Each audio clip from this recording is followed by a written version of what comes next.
Hello दोस्तों, आपका explainer spidey channel में स्वागत है। तो वीडियो के स्टार्टिंग पे अपना एमसी भाई एक टाइम पे कॉलेज का सबसे रईस लौंडा था, एकदम राजा बेटा, पैसा और इज्जत दोनों थी। लेकिन जूनियर साल में घर में ऐसा झटका लगा कि आसमान से सीधा पाताल में गिर गया। उसकी गर्लफ्रेंड भी ऐसी निकली। भाई बिना सोचे समझे ब्रेकअप कर दिया और जो दोस्त यार थे वो भी ऐसे दूर हो गए जैसे पहचानते ही नहीं। जब सब उम्मीदें टूट गईं, तब किस्मत ने एक मौका दिया। उसको मिला परफेक्ट लाइफ सिस्टम का रूल एकदम सिंपल था, लड़कियों पे पैसा खर्च करो और 3 गुना वापस पाओ। फिर क्या था, एमसी ने शुरू कर दिया अपना टॉप पे पहुंचने का सफर। क्या मस्त तरीका था ऊपर उठने का। उसका नाम था शुनान। एक टाइम पे सब उससे जलते थे। कॉलेज में सबसे अमीर लड़का, हर कोई उसकी लाइफस्टाइल का दीवाना था। कॉलेज में हर जगह उसी की चर्चा होती थी। एमसी जैसे ही कॉलेज में कदम रखता, एविएशन क्लास की टॉप सीनियर लड़कियां भी उस पे फिदा हो जाती। हैंडसम और अमीर, डेटिंग के मामले में तो भाई उसी का राज था। सुना है फ्रेशर साल में तो कई अप्सराएं भी उस पे लट्टू हो गई थी। जो वांटिंग, जिसकी फिगर मुझसे भी अच्छी है, वो भी आसानी से नहीं पिघलती थी। लेकिन जैसे ही मैंने हिचकिचाया, मौका हाथ से निकल गया। लेकिन उसकी ये शानो शौकत वाली लाइफ जूनियर साल में अचानक खत्म हो गई। घर का बिजनेस ठप हो गया, लाखों का कर्जा चढ़ गया और उसकी दुनिया पूरी तरह से बदल गई। अब तो शुनान अपने रूममेट्स को इंटरनेट कैफे चलने के लिए भी बोलता तो वो ठंडा जवाब देते, भाई हम इतने क्लोज नहीं हैं। क्या अभी भी खुद को राजा बेटा समझता है? जो दोस्त भाई भाई करते थे वो भी दूर भागने लगे। उसके माँ बाप और बहन को भी एक टूटे फूटे किराए के घर में शिफ्ट होना पड़ा और वो भी वापस हॉस्टल आ गया। उसकी पूरी लाइफ पलट गई। वो अछूत शुनान, उसकी शानो शौकत, सब कुछ बीते जमाने की बात हो गई। उसका भविष्य अनिश्चित था, कंफ्यूजन और निराशा से भरा हुआ। फिर एक दिन उसकी गर्लफ्रेंड ने उसको मिलने बुलाया। एकदम शांत चेहरे से उसने कहा, ये सब यहीं खत्म होता है शुनान, मुझे नहीं लगता हमारा कोई फ्यूचर है। तुम्हें कोई समझदार और बेहतर लड़की मिल जाएगी। एमसी एकदम सुन्न हो गया। वो वांटिंग को देखता रह गया, एकदम चौंक गया। वांटिंग 3 साल बाद, क्या ये सब सच है? क्या तुम इतनी बेरहम हो सकती हो? उसने अपनी आवाज में थोड़ी सी नाराजगी के साथ कहा। वांटिंग ठंडी हंसी हंसते हुए बोली, ऐसे बात कर रहे हो जैसे कोई आशिक हो। क्या तुम्हें सच में लगता है हमारे बीच इतना प्यार था? तुम्हें मुझसे बेहतर पता होना चाहिए। वो थोड़ी देर रुकी, फिर अचानक चिढ़ते हुए बोली, मुझे वांटिंग मत बुलाओ, ये बहुत पुराना हो गया है। अगर हम कभी फ्यूचर में मिले भी तो भूल जाओ, मत मिलना। मेरे दोस्त यहाँ हैं, मुझे जाना है। जैसे ही वो जाने लगी, एमसी ने गाड़ी का दरवाजा जोर से बंद कर दिया। वो सारे डिजाइनर बैग जो मैंने तुम्हें दिए थे, अब तो तुम उनका इस्तेमाल नहीं करोगी, क्यों न मुझे वापस कर दो। ये सुनकर वांटिंग का चेहरा गुस्से से लाल हो गया। शुनान, थोड़ी इज्जत रखो। 3 साल में तुमने मुझे बस कुछ घटिया बैग दिए और अब ब्रेकअप के बाद वो भी वापस मांग रहे हो। एमसी थोड़ा सा मुस्कुराया, ठीक है, मुझे पैसे भी नहीं चाहिए, क्यों न हम पुरानी यादें ताज़ा कर लें। तभी गाड़ी में बैठे आदमी ने खिड़की खोलकर ठंडे लहजे में कहा, वांटिंग बैठ जाओ, परेशान मत हो। फिर एमसी की तरफ मुड़कर बोला, छोटे भाई कहाँ जा रहे हो? मैं छोड़ देता हूँ। एमसी मन ही मन बोला, मैं वांटिंग बोलता हूँ तो अजीब लगता है और ये बोल रहा है तो ठीक है, क्या मजाक है? फिर उसने शांत लहजे में जवाब दिया, नहीं, मेरी जगह पास ही है, बस कुछ कदम दूर। गाड़ी में बैठा आदमी बोला, वांटिंग, और मुझे कोई जल्दी नहीं है, हम बस तुम्हारी चिंता कर रहे हैं। छोटे भाई, मैं तुम्हें घर छोड़ देता हूँ ताकि देख लूं तुम ठीक हो। शुनान ने मन ही मन सोचा, ये तो माइंड गेम खेल रहा है, सीधा दिल पे वार कर रहा है, लेकिन मैं भी कच्चा खिलाड़ी नहीं हूँ। उसने गाड़ी के दरवाजे पर झुककर कहा, बड़े भाई आप अच्छे आदमी हो, आपकी चिंता के लिए शुक्रिया, लेकिन मेरी जगह सच में पास है, बस कुछ कदम दूर। उसने गाड़ी के दरवाजे को थपथपाते हुए कहा, वांटिंग अच्छी लड़की है, उसका ख्याल रखना। शुनान ने गहरी सांस ली और कहा, आदमी होने के नाते हमें औरतों को बेस्ट देना चाहिए। और हाँ, वांटिंग की कुछ पसंदें हैं, याद रखना। पहले, उसे ओकामोटो 001 कंडोम पसंद है। स्टॉकिंग ज्यादा महंगी न हो, लेकिन अच्छी क्वालिटी वाली, थोड़ी अनकंफर्टेबल होती हैं। उसके फेवरेट आउटफिट्स नर्स यूनिफॉर्म और पुलिस यूनिफॉर्म है। ये सुनते ही गाड़ी में बैठे आदमी का चेहरा पीला पड़ गया। उसका चेहरा गुस्से से टेढ़ा हो गया। अगले ही पल उसने गाड़ी का एक्सीलेटर दबा दिया। इंजन दहाड़ा और गाड़ी तेजी से भाग गई। एमसी वहीं खड़ा रहा, गाड़ी को दूर जाते हुए देखता रहा। उसके चेहरे पर हल्की सी ठंडी मुस्कान थी। वो मन ही मन बोला, बड़े भाई मैं तो बस अच्छी बातें बताने वाला था। फिर थोड़ा मजाक करते हुए बोला, वांटिंग, शायद तुमने सही फैसला किया। उसने आह भरी और मन ही मन बोला, जो भी हो, अब उससे मेरा कोई लेना देना नहीं है। मैं बस उम्मीद करता हूँ कि उसे वो परफेक्ट लाइफ मिल जाए जिसकी वो तलाश कर रही है। तभी शुनान के कान में एक आवाज गूंजी, सही बात है, सबको अपनी मनचाही लाइफ जीनी चाहिए। फिर एक पैनल अचानक लोड होने लगा, अजीब सी रोशनी के साथ। Perfect life system initialising. Shunan एकदम चौंक गया, पैनल पर लिखे टेक्स्ट को देखता रह गया। उसने सोचा, क्या मैं होस्ट हूँ? लेकिन मैं तो मरा नहीं हूँ। ये सब कैसे हो रहा है? क्या मैं सपना देख रहा हूँ?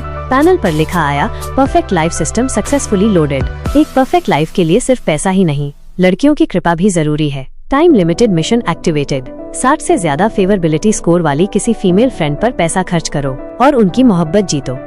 मिशन का इनाम, सिस्टम खर्च किए गए पैसे का 3 गुना वापस करेगा अगर छोरी की पसंद 3 पॉइंट बढ़ जाती है। वापसी दुगनी हो जाएगी। ध्यान रहे, सिर्फ खुद की बचत या कैश ही खर्च किया जा सकता है। MC ने दिमाग का रायता समेटते हुए बुदबुदाया, ये सिस्टम पक्का जुगाड़ है, ये असली नहीं है। मेरे दिमाग से निकल जा। लेकिन चाहे उसने कितना भी सर पकड़कर हिलाया, वो पैनल वहीं टिका रहा। अचानक पीछे से जानी पहचानी आवाज आई, MC। आवाज तेज और साफ थी, हल्की डांट के साथ। अबे यार, ये तो बस ब्रेकअप है, इतना सीरियस नहीं है। MC ने पलटकर देखा तो लिया, उसकी स्टूडेंट काउंसलर, हल्की मुस्कान लिए खड़ी थी। उसने आगे कहा, है तो बस टाटा बाय बाय, आगे बढ़ो। लड़के तो यही कहते हैं, है ना? MC अचानक जम गया। उसकी नजरें लिया के सर पर टिक गईं, जहां एक नंबर टिमटिमा रहा था। उसी वक्त पैनल की आवाज फिर गूंजी, लिया की MC के लिए पसंद 65। MC का दिमाग दौड़ने लगा। सर के ऊपर नंबर और डिस्क्रिप्शन। क्या ये परफेक्ट लाइफ सिस्टम सच में असली हो सकता है? क्या ये सिर्फ दिमाग का वहम नहीं था?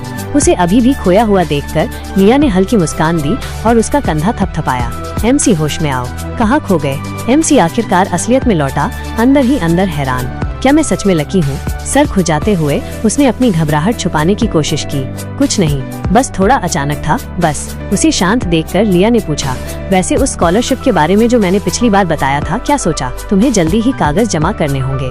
यही एक तरीका है जिससे मैं तुम्हारी मदद कर सकती हूँ। लेकिन MC ने ठंडे लहजे में जवाब दिया, कुछ 1000 रुपयों से मेरे परिवार के कर्ज का कुछ नहीं होगा। क्यों न किसी ऐसे को स्कॉलरशिप दो जिसे सच में जरूरत है। उसकी बात सुनकर लिया ने ज्यादा जोर नहीं दिया, उसने बस हल्का सा सिर हिलाया। ठीक है, अगर तुम्हें कभी भी कुछ चाहिए हो तो मुझसे बेझिझक कहना, चाहे वो रिलेशनशिप के बारे में ही क्यों ना हो। इतना कहकर वो जाने के लिए मुड़ी।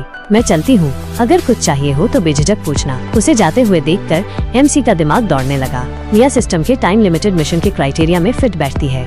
अगर मैं इसे पूरा कर लूँ तो क्या मुझे सच में दुगनी वापसी मिलेगी? क्या मुझे इसे आजमाना चाहिए? ये सोचते ही वो अचानक आगे बढ़ा और लिया का हाथ पकड़ लिया। मिस लिया, हमेशा मेरा ध्यान रखने के लिए शुक्रिया। रुको, मैं तुम्हें एक ड्रिंक पिलाता हूँ। मुस्कुराते हुए उसने उसे एक कप दूध वाली चाय थमाई।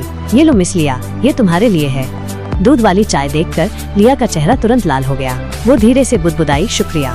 उसी वक्त MC का फोन वाइब्रेट हुआ। उसने मैसेज चेक किया, उसका बैलेंस पहले 87 रुपए था। दूध वाली चाय पर 6 रुपए खर्च करने के बाद वो 81 रुपए हो गया। फिर उसे 18 रुपए मिले, जिससे उसका बैलेंस 99 रुपए हो गया। ये काम कर गया, दुगनी वापसी असली थी। MC के दिमाग में एक बात आई, अगर मैं मिस लिया की पसंद 60 से ऊपर रख सकता हूँ तो मैं उस पर पैसे खर्च करता रह सकता हूँ और सिस्टम से लगातार कैश वापस कमा सकता हूँ, है ना? इसका मतलब है कि मेरे पास अपने परिवार का कर्ज चुकाने का मौका है और अगर मैं सही दांव चलूं तो हम पहले से भी ज्यादा अमीर बन सकते हैं। MC की आंखों में दृढ़ निश्चय भर गया। मैं वापस वहीं पहुंचूंगा जहां मैं था। नहीं, मैं अपने पुराने रूप से आगे निकल जाऊंगा। लेकिन अभी मेरे पास कुल 99 रुपए हैं, बहुत कम। सबसे जरूरी काम है और ज्यादा पूंजी जुटाना और सही छोरी खोजना जिस पर पैसे खर्च कर सकूं ताकि मैं सच में वापसी कर सकूं। एक पल बाद MC ने अपने अकाउंट स्टेटमेंट चेक किए और कुछ जल्दी हिसाब लगाया। गोल्ड बार क्रेडिट लिमिट 8000 रुपए, लोन लिमिट 20,000 रुपए, बिजनेस लोन 2585 रुपए और मेरा 99 रुपए का बैलेंस कुल मिलाकर 49,682 रुपए हुए। मिस लिया की नजर में मैं बस एक डूबे हुए अमीर परिवार का स्टूडेंट हूँ। अगर मैं चाहता हूँ कि वो एक महंगा तोहफा ले तो मुझे थोड़ा और शातिर बनना होगा। वक्त बीतता गया। 1 घंटे बाद MC ने पहले ही एक हैंडबैग खरीद लिया था और उसे तुरंत कचरे में फेंक दिया। ये बैग 39,800 रुपए का था, इस साल के स्प्रिंग कलेक्शन का हिस्सा। मुझे कहना पड़ेगा, ये बढ़िया क्वालिटी का रेप्लिका मिस लिया को लेने के लिए काफी अच्छा है। लिया के अपार्टमेंट के बाहर खड़ा होकर उसने दरवाजा खटखटाया, सोचते हुए मुझे हैरानी है कि मिस लिया का कोई बॉयफ्रेंड है या नहीं। दरवाजा खुला और लिया हैरान दिखी। MC तुम हो? MC ने एक हल्की मुस्कान दी और धीरे से कहा, सॉरी आपको परेशान किया मिस लिया। क्या आप खाना बना रही थी? लिया ने उसे हल्की शक की नजर से देखा। क्या बात है? MC ने एक पल के लिए हिचकिचाते हुए ईमानदारी से कहा, मिस लिया आपने कॉलेज में 3 साल तक मेरा ध्यान रखा। मैं इसे हल्के में लेता था, लेकिन आज मुझे सच में एहसास हुआ कि आपकी मदद कितनी कीमती और दिल को छूने वाली थी। ये मेरी तरफ से एक छोटा सा तोहफा है, मुझे उम्मीद है कि आप इसे लेंगी। लिया ने तुरंत हाथ हिलाया, उसके चेहरे पर हल्की शर्मिंदगी भरी मुस्कान आ गई। नहीं MC, मैं तुम्हारी टीचर हूँ, ये तो बस मेरी नौकरी है, कुछ खास नहीं।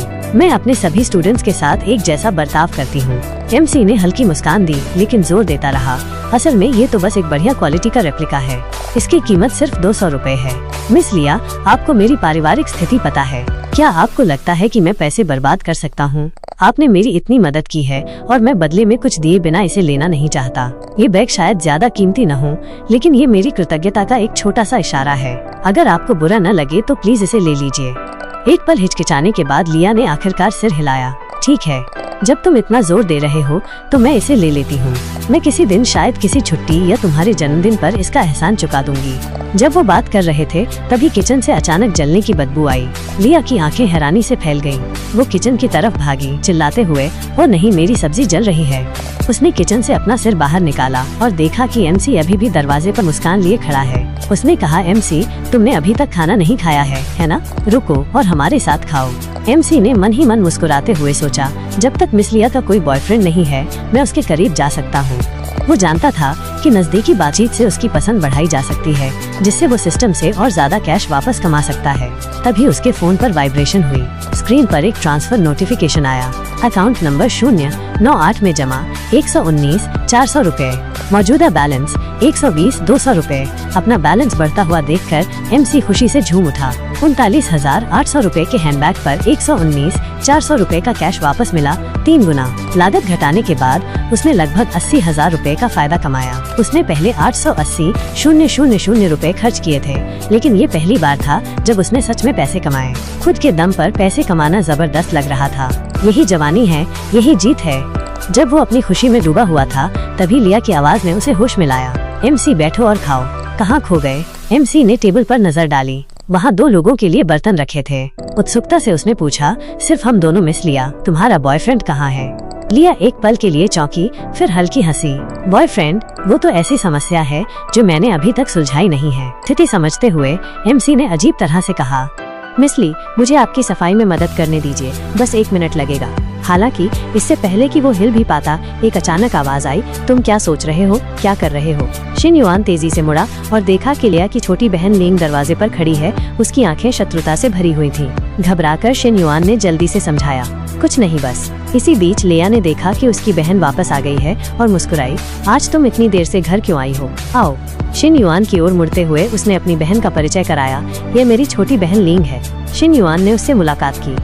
एमसी ने उसकी तरफ देखा। उसकी आंखों में साफ नफरत देखकर उसे थोड़ी घबराहट हुई। उसने जल्दी से नमस्ते किया। अरे हाय। लिंग ने एकदम रूखे अंदाज में जवाब दिया, मुझे ठीक नहीं लग रहा।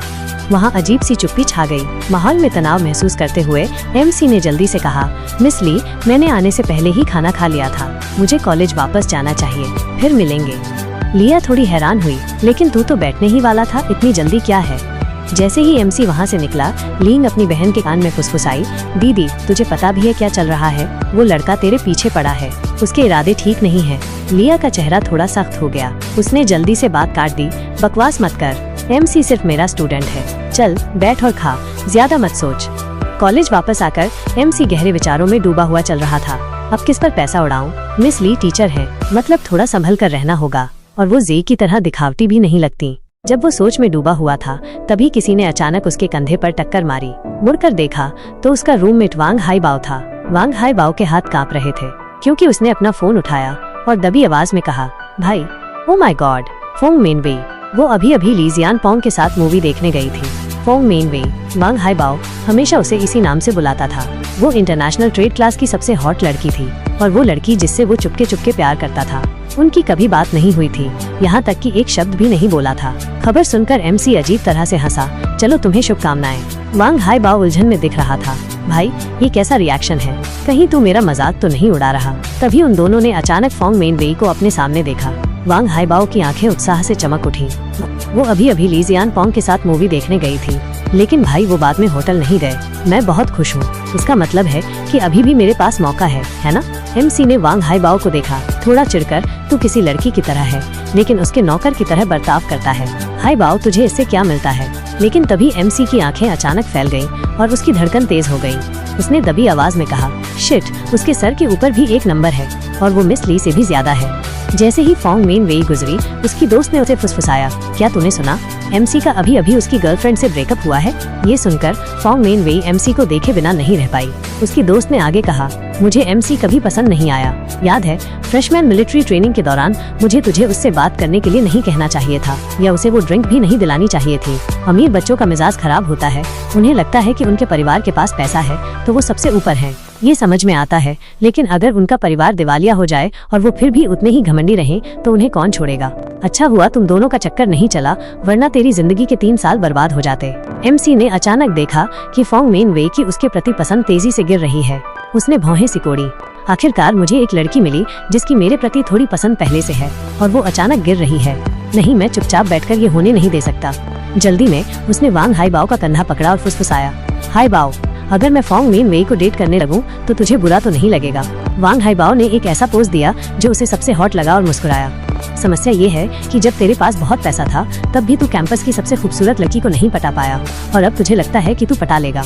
लेकिन अगर तू सच में जानना चाहता है तो नहीं, मुझे बुरा नहीं लगेगा। जब तक वो ली जियान पोंग के साथ नहीं है, वो जिससे चाहे डेट कर सकती है। एमसी उत्साह से मुस्कुराया, मुझे इसी का इंतजार था, मैं उसके पीछे जा रहा हूँ। उसके मुंह से शब्द पूरी तरह से निकले भी नहीं थे कि वो फोंग मेन वेई की ओर दौड़ पड़ा। उसने जोर से चिल्लाया, फोंग मेन वेई, फोंग मेन वेई। वो और उसकी दोस्त दोनों जम गए। किसी ने उम्मीद नहीं की थी कि एमसी अचानक उसे आवाज देगा। उसकी दोस्त जल्दी से उसके सामने आ गई, उसे सावधानी से देखते हुए, एमसी क्या चाहिए? एमसी मुस्कुराया, उसका लहजा शांत था। असल में मैं पूछना चाहता था कि क्या तू कल फ्री है? मैंने 4 सीजन सुशी में टेबल बुक की है, क्या तू मेरे साथ डिनर पर चलेगी? फोंग मेन वेई अचानक मिले निमंत्रण से चौंक गई।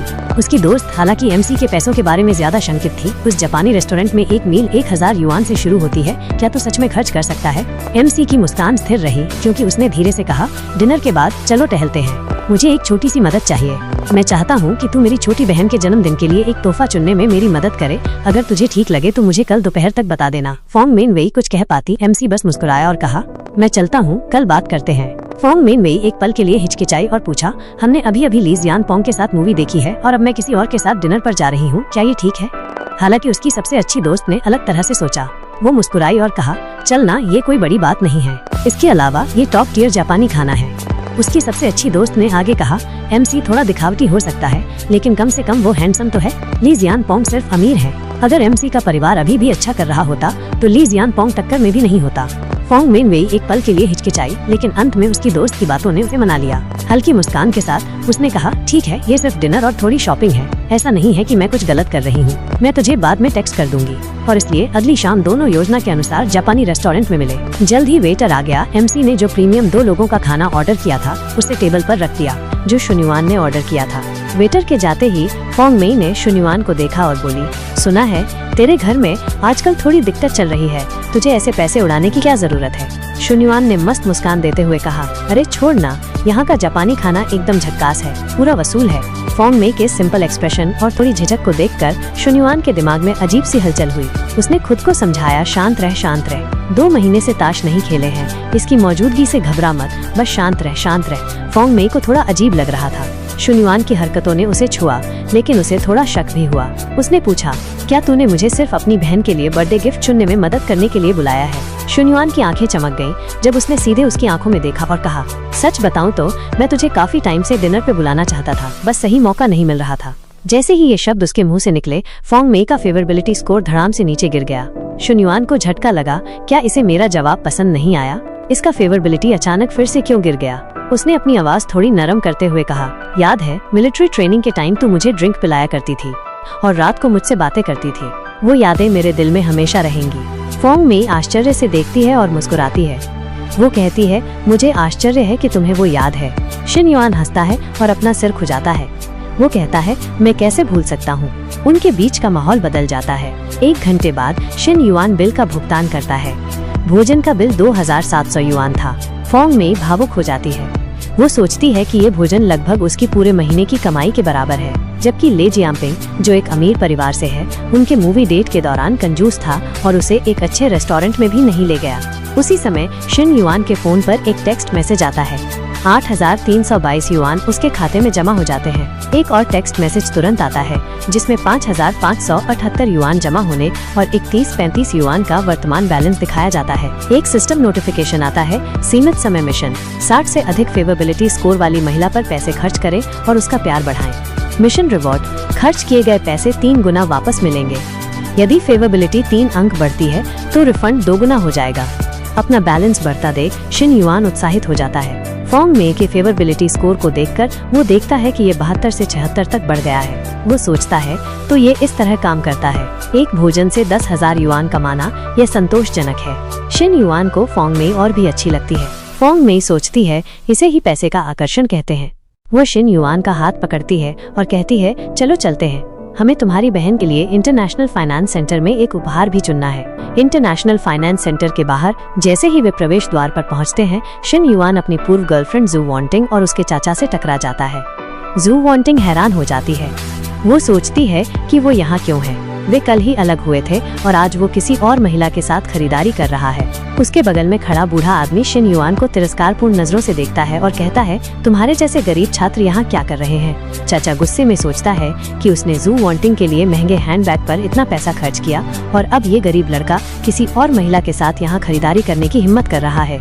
शिन युआन फॉन्ग में से कहता है, चलो हम किसी और स्टोर में चलते हैं। ये देखकर बूढ़ा आदमी मुस्कुराता है। वो कहता है, जब तुम प्रवेश द्वार पर हो ही तो अंदर आकर देख क्यों नहीं लेते, ये मुफ्त है। पीछे न हटते हुए जू वॉन्टिंग कहती है, तुम यहाँ क्या कर रहे हो और ये कौन है। शिन युआन मुस्कुराता है और कहता है, यह एक संयोग है, मैं अपनी बहन के लिए उपहार खरीदने आया हूँ। बूढ़ा आदमी हंसता है और कहता है, तुम यहाँ उपहार खरीदोगे, तुम्हें लगता है कि तुम कुछ भी खरीद सकते हो। जू वॉन्टिंग फॉन्ग में के पास झुकती है और कहती है, मैडम मैं तुम्हें नहीं जानती, लेकिन तुम्हें एक सलाह देती हूँ, ऐसे लोगों के झांसे में मत आओ। शिन युआन की आंखें ठंडी हो जाती हैं। वो फॉन्ग में को अपने पीछे खींचता है और कहता है, तुम्हें इससे कोई मतलब नहीं है। झांसा? मैंने किसका झांसा दिया? बूढ़ा आदमी कहता है, शिन युआन जू वॉन्टिंग से ऐसे बात नहीं करते। एक असली आदमी को जिम्मेदार होना चाहिए। जू वॉन्टिंग तुम्हारी एक्स है और हम सभी को तुम्हारी पारिवारिक स्थिति के बारे में पता है। तुम दिवालिया हो और कर्ज में डूबे हुए हो। अमीर होने का नाटक करने की जरूरत नहीं है, कोई तुम पर हंसेगा नहीं। शिन युआन कोई जवाब नहीं देता, लेकिन उसके मन में इन दोनों के लिए घृणा बढ़ जाती है। वो सोचता है कि वे एक दूसरे के लिए एकदम सही हैं। तभी एक सिस्टम नोटिफिकेशन आता है, एक परिपूर्ण जीवन को कभी भी दूसरों द्वारा तुच्छ नहीं समझा जाना चाहिए। तुरंत बाद एक नया सीमित समय मिशन दिखाई देता है, 60 से अधिक फेवरेबिलिटी स्कोर वाली महिला पर पैसे खर्च करें और दूसरों में नकारात्मक भावनाएं पैदा करें। रिवॉर्ड, मेजबान के कारण उत्पन्न होने वाली नकारात्मक भावना के हर 5 अंक के लिए मेजबान को 2 गुनी नकद वापसी मिलेगी। नोट, ये मिशन महिलाओं पर खर्च करने के लिए नियमित कैशबैक बोनस के साथ स्टैक किया जा सकता है।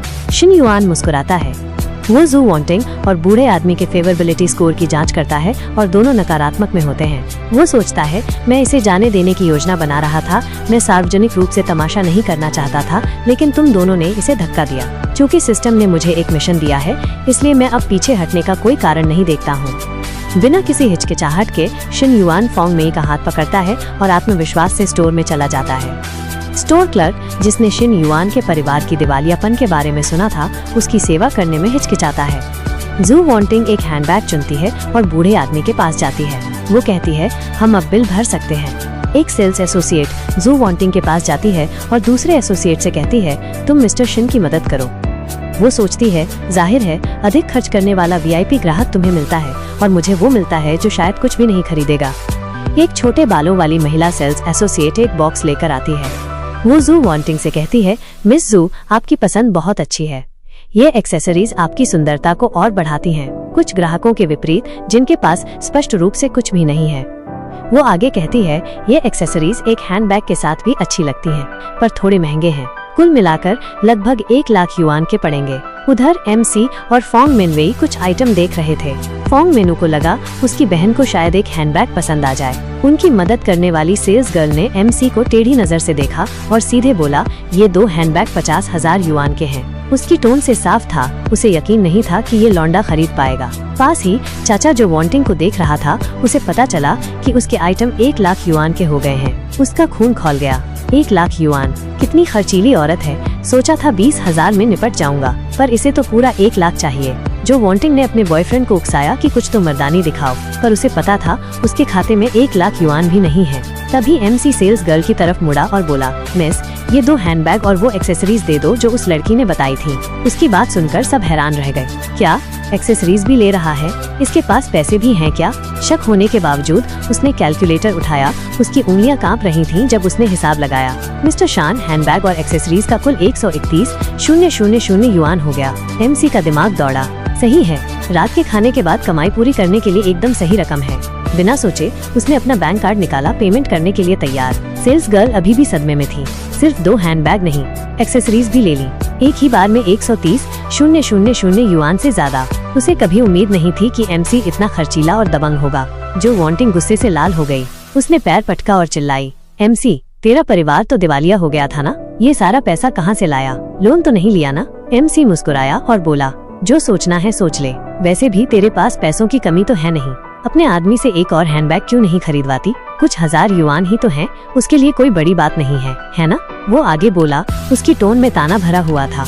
असली मर्द सिर्फ चार्मिंग नहीं होता, उदार भी होना चाहिए। तेरी ऑडी A8 की कीमत कम से कम 6-7 लाख युआन होगी। क्या तू पॉकेट मनी के लिए पसीना बहा रही है? जो वांटिंग ने तुरंत अपने बॉयफ्रेंड का हाथ पकड़ लिया, गुस्से में फुसफुसाते हुए, जून, कुछ तो मर्दानी दिखाओ उसे। पर लड़के के सीने में घबराहट होने लगी। मेरी आज तो लोन पर ली थी, टिंग को पता नहीं चलना चाहिए। फोन कॉल का बहाना करके वो भागने का बहाना ढूंढने लगा। उसे भागते हुए देखकर जो वांटिंग का चेहरा गुस्से से भर गया। उसने एमसी को आखिरी बार घूर कर कहा, अपने काम से काम रखो। फिर वो मुड़कर चली गई। उन दोनों के जाते ही एमसी ने देखा कि उनकी इज्जत और भी कम हो गई थी। साफ था उसने उनकी नेगेटिव फीलिंग्स को भड़का दिया था। सिस्टम का मिशन पूरा हो गया था। उसे कोई फर्क नहीं पड़ा। भाड़ में जाएं, मुझे उन पर और सोचने की जरूरत नहीं है। जब तक मिशन पूरा हो गया वही काफी है। एमसी ने नया खरीदा हुआ हैंडबैग फोंग मिनवे को दे दिया। चौंक कर उसने जल्दी से हाथ हिलाए, मना करते हुए, ये बहुत महंगा है, मैं नहीं ले सकती। एमसी हंसा, कुछ नहीं है, बस एक हैंडबैग है। उन दोनों ने इतने लंबे समय तक बेइज्जती की, मुझे थोड़ा बुरा लगा। प्लीज इसे माफी समझकर ले लो ना। अगले ही पल उसने उसे एक्सेसरीज के साथ दूसरा हैंडबैग दे दिया। फोंग मिनू चौंक गई। रुको, क्या ये वो नहीं था जो एमसी ने कहा था उसकी बहन के लिए था? एमसी मुस्कुराया, मुझे पता नहीं मेरी बहन को पसंद आएगा या नहीं, पर मुझे पता है तुझे पसंद आएगा। असल में उसके विचार अलग थे। क्या मजाक है? अगर मैंने ये शान शेन को दे दिया तो वो छोटी बदमाश मुझे पैसे बर्बाद करने के लिए डांटेगी और मम्मी पापा को बता देगी। मैंने हमेशा इन्हें तेरे लिए खरीदने की सोची थी। बस ले ले ताकि मुझे पैसे वापस मिल जाएं। फोंग मिनवे थोड़ी घबरा गई। उसे डर था एमसी उसे गोल्ड डिगर समझ सकता है, पर एमसी बस मुस्कुराया और उसे भरोसा दिलाया, रिलैक्स, ये तो बस शुरुआत है। हमें अभी लंबा सफर तय करना है, बस ले ले। अगर तूने मना किया तो मुझे बहुत बुरा लगेगा। तभी एक सिस्टम नोटिफिकेशन आया। होस्ट ने समय सीमा वाला मिशन पूरा कर लिया है। नेगेटिव फीलिंग्स -5, ट्रिपल कैशबैक मिल गया। लड़की पर खर्च करने का बोनस एक्टिवेट हो गया। कुल इनाम 6x कैशबैक, 786,000 युआन। एमसी मन ही मन मुस्कुराया।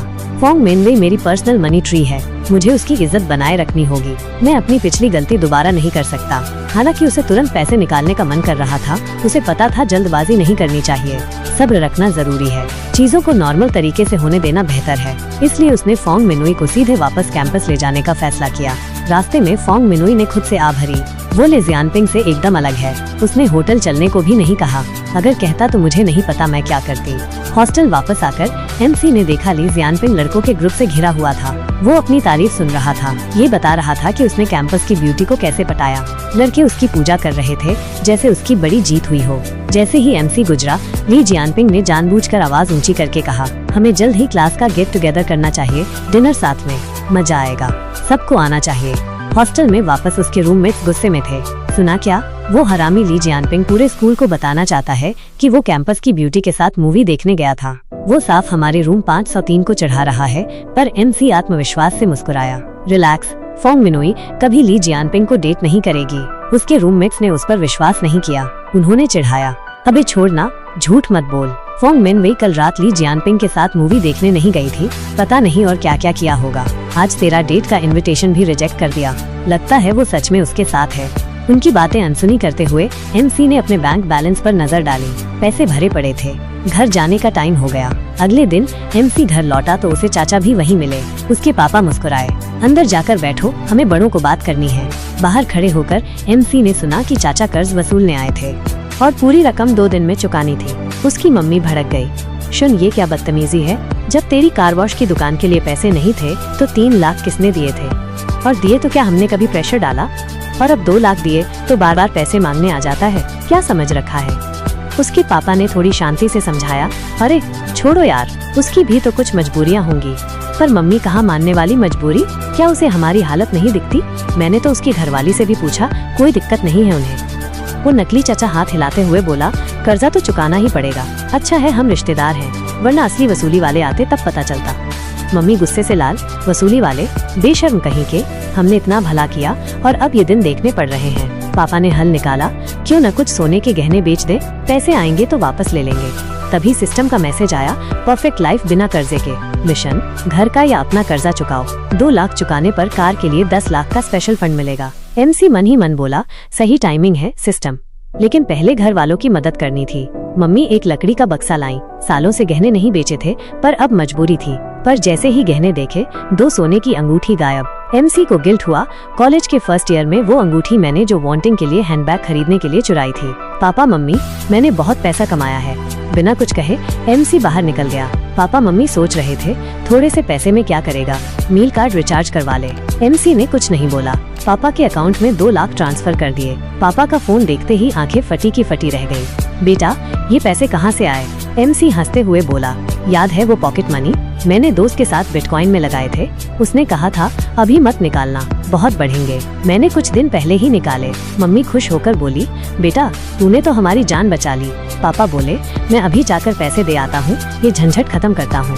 कर्जा चुकाकर मम्मी ने चाचा को बोला, पैसे मिल गए ना, अब निकल यहाँ से, दोबारा मत दिखना। चाचा हैरान, सोचा नहीं था पैसे मिल जाएंगे। पर मम्मी कहाँ रुकने वाली थी? बहरा है क्या, निकल यहाँ से। बाहर निकलकर चाचा को पछतावा हुआ। उसका 10 करोड़ का कर्जा था। सोचा था जितना मिल जाए ले लूं, पर इसने तो एक ही बार में चुका दिया। कहीं कोई नया धंधा तो नहीं शुरू कर दिया? अब तो ये अमीर होने वाला है। आज के बाद तो रिश्ता भी नहीं रहेगा। यार आया ही क्यों था? सिस्टम का मैसेज आया, मिशन पूरा हुआ। 40,000 रुपए अकाउंट में और 10 लाख का स्पेशल फंड। टोटल 21,86,5 रुपए। कार के फंड को छोड़ दे तो भी MC के पास 10 लाख से ज्यादा थे। कौन सोच सकता था कि घर आने से इतनी कमाई होगी? पर घर का सारा कर्जा चुकाने के लिए ये काफी नहीं थे। MC समझता था और पैसे चाहिए। 10 लाख तो शुरुआत है, इसी से और पैसे बनाने हैं। हिसाब लगाकर देखा तो पापा को 2 लाख दे सकता था। पूछा, 2 लाख और हैं, चाहिए क्या? मम्मी ने सोचा, अभी तो कोई कर्जा नहीं है, बाद में देखेंगे। पर पापा थोड़ा झिझकते हुए बोले, सुन अभी 50,000 दे दे। MC हंसा, ठीक है कोई बात नहीं। पर मन ही मन बोला, ये तो बिल्कुल वैसा ही है जैसे मैं पापा से पैसे मांगता था। आदतें कहाँ जाती हैं। स्कूल वापस आकर MC की ली से सीढ़ियों पर मुलाकात हुई। ली ने बताया कि उसकी क्लास नहीं थी, इसलिए जल्दी आ गई। MC ने पूछा, आज रात फ्री है? डिनर पर चलते हैं, पिछली बार तूने खिलाया था। पर ली मिंग का चेहरा देखते ही याद आया, ली शियाओ की बहन।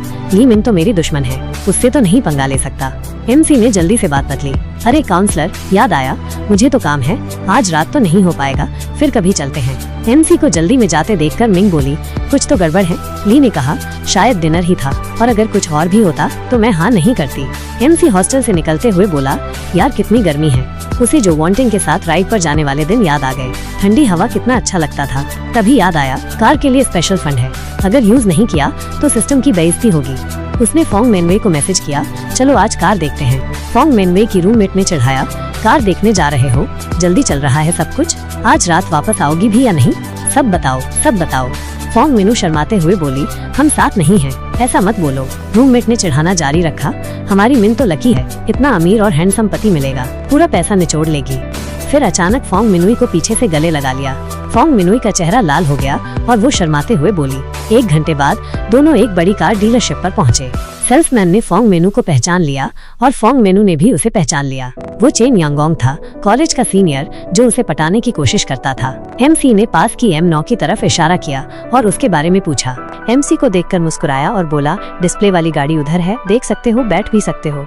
पर मन ही मन सोच रहा था, M9 का बेस मॉडल 5 लाख से शुरू होता है और ये जो दिख रही है वो तो कम से कम 6 लाख की होगी।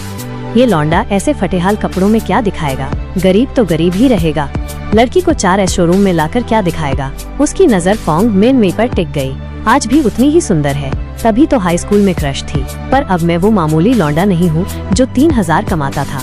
अब 2 लाख की अकॉर्ड चलाता हूँ और प्रीमियम शोरूम में 10,000 से ज्यादा कमाता हूँ। लड़कियाँ तो प्रैक्टिकल होती हैं, मेरे जैसे कामयाब और सेटल लौंडे ही उनकी पसंद होते हैं। वो फोंग मैनवेई के पास आकर धीरे से बोला, आज रात फ्री हो, डिनर पर चलते हैं। फोंग मैनवेई ने थोड़ा मुंह बनाया और बिना सोचे मना कर दिया, थैंक्स, पर आज प्लान है। तभी एमसी गाड़ी में बैठने जा रहा था, बोला, टेस्ट ड्राइव कर सकता हूँ। चिन योंग का मुंह बन गया।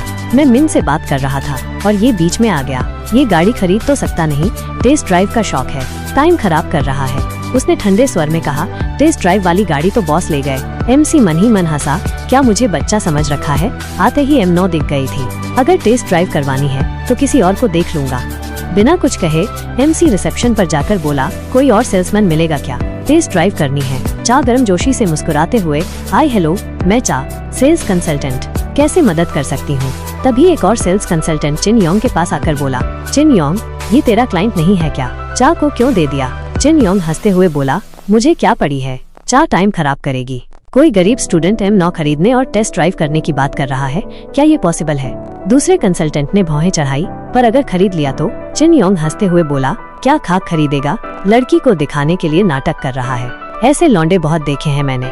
चा पैसेंजर सीट पर बैठी एमसी को गाड़ी के फीचर्स बता रही थी, पर एमसी का ध्यान चा पर था। प्रोफेशनल भी है और फिगर भी फोंग मैनवेई से कम नहीं है। आजकल ऑटो इंडस्ट्री में यही तो चलता है ना। कितनी खबरें आती हैं कि सेल्स गर्ल्स डील के लिए कुछ भी कर जाती हैं। चा ने मुस्कुराकर पूछा, सर बजट क्या है? एमसी ने आराम से जवाब दिया, स्टॉक में है क्या? आज ही घर ले जाना है। चा हैरान थी। ज्यादातर कस्टमर झिझकते हैं, गाड़ी को बार बार देखते हैं, मोल भाव करते हैं, पर ये लौंडा एक टेस्ट ड्राइव और ऑर्डर देने को तैयार। कीमत भी नहीं पूछी। क्या ये ज्यादा जल्दी नहीं है? और अगर ये सीरियस है तो चिन योंग ने इसे जाने कैसे दिया? उसने जल्दी से स्टॉक चेक किया और एमसी को बताया, अभी तो स्टॉक में नहीं है, पर 1 हफ्ते में आ जाएगी। एमसी सीधा बोला, ऑर्डर आज ही देना है। चा के दिमाग में हलचल मची। 6 लाख से ऊपर की गाड़ी है और ये सीधा खरीदने की बात कर रहा है। क्या इसे ड्रीम कस्टमर कहते हैं या कोई और चाल है? फिर भी उसने प्रोफेशनल रहते हुए कहा, थोड़ा रुकिए, कॉन्ट्रैक्ट बनाता हूँ, 50,000 का डिपॉजिट लगेगा। चिन योंग को अभी भी विश्वास नहीं हो रहा था। उसने चा से पूछा, चा ये लौंडा क्या कर रहा है? चा अपनी डेस्क पर बैठकर बोली, खरीद रहा है। चिन योंग अभी भी मानने को तैयार नहीं था। हंसते हुए बोला, ये सिर्फ दिखावा कर रहा है, पैसे देने की बारी आएगी तो गायब हो जाएगा। ऐसे लौंडे बहुत देखे हैं हमने।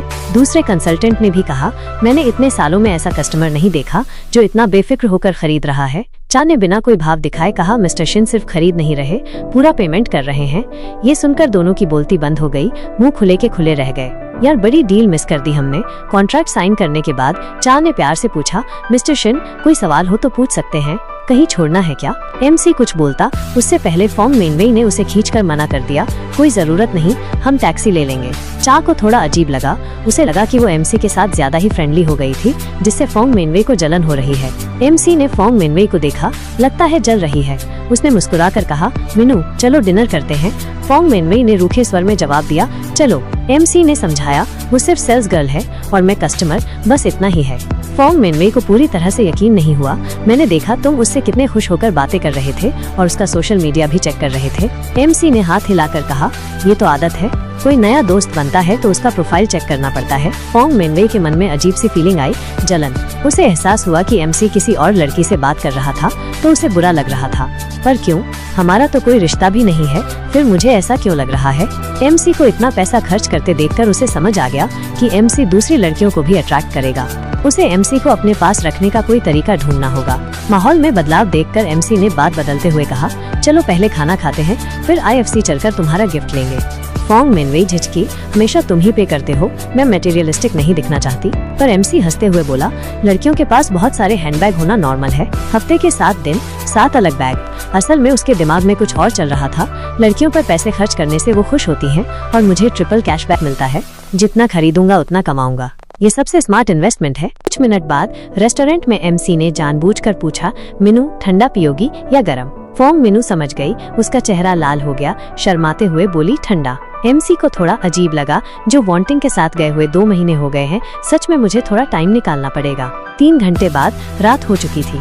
एमसी और फोंग मिनवेई ने मॉल में बहुत सारी लग्जरी चीजें खरीदी, ब्रेसलेट, हैंडबैग, घड़ियां, कुल मिलाकर 8,80,000 से ज्यादा खर्च किए। फिर भी उसके खाते में 22,50,000 बचे थे। मॉल से निकलते ही एमसी ने उससे कहा, मिनू आज रात हॉस्टल नहीं चलते, ठीक है? ये सुनकर फोंग मिनवेई का चेहरा लाल हो गया। थोड़ी देर सोचने के बाद शर्माते हुए हाँ कह दिया। 30 मिनट बाद ग्रैंड लक्स होटल के रूम नंबर 808 में एमसी शॉवर में था और फोंग मिनवेई बेड पर बैठी अपना फोन पकड़े अपनी बेस्ट फ्रेंड के मैसेज का जवाब देने के बारे में सोच रही थी। उसकी दोस्त ने पूछा था कि वो अभी तक हॉस्टल क्यों नहीं आई।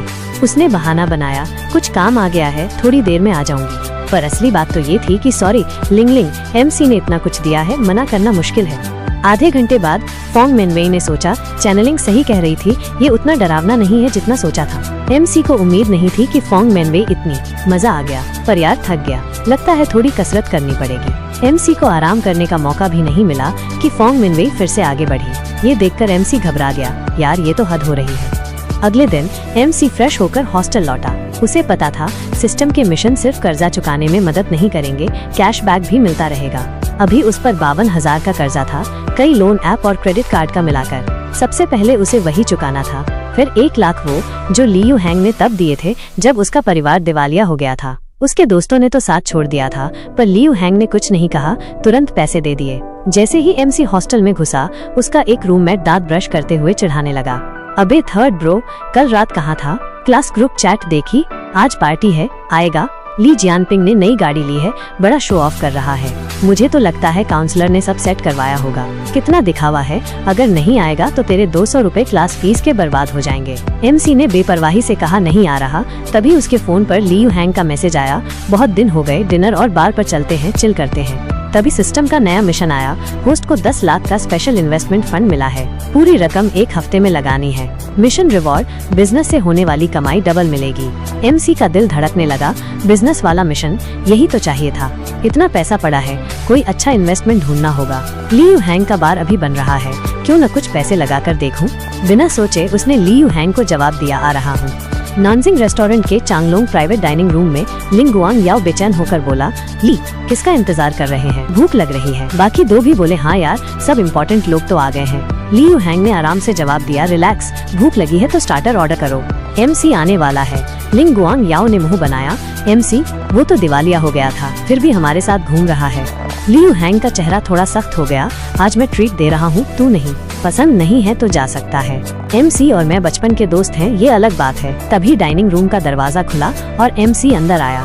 उसने बताया टैक्सी ली थी, पर ड्राइवर ने लंबा रास्ता ले लिया, शायद ट्रैफिक था। लिंग गुआंग याओ हंसते हुए बोला, टैक्सी? यहाँ कौन है जो लग्जरी गाड़ी में नहीं आया? टैक्सी लेना प्रॉब्लम नहीं है, असली सवाल तो ये है कि तेरा कोई पर्सनल ड्राइवर है भी या नहीं। एमसी कुछ बोलता, उससे पहले दरवाजा फिर खुला। इस बार चा थी। लियू हैंग तुरंत उठकर बोला, दोस्तों ये मेरी गर्लफ्रेंड चा है, ये 4S शोरूम की सेल्स गर्ल से भी अच्छी है। किसी को गाड़ी लेनी हो तो इससे बात करना।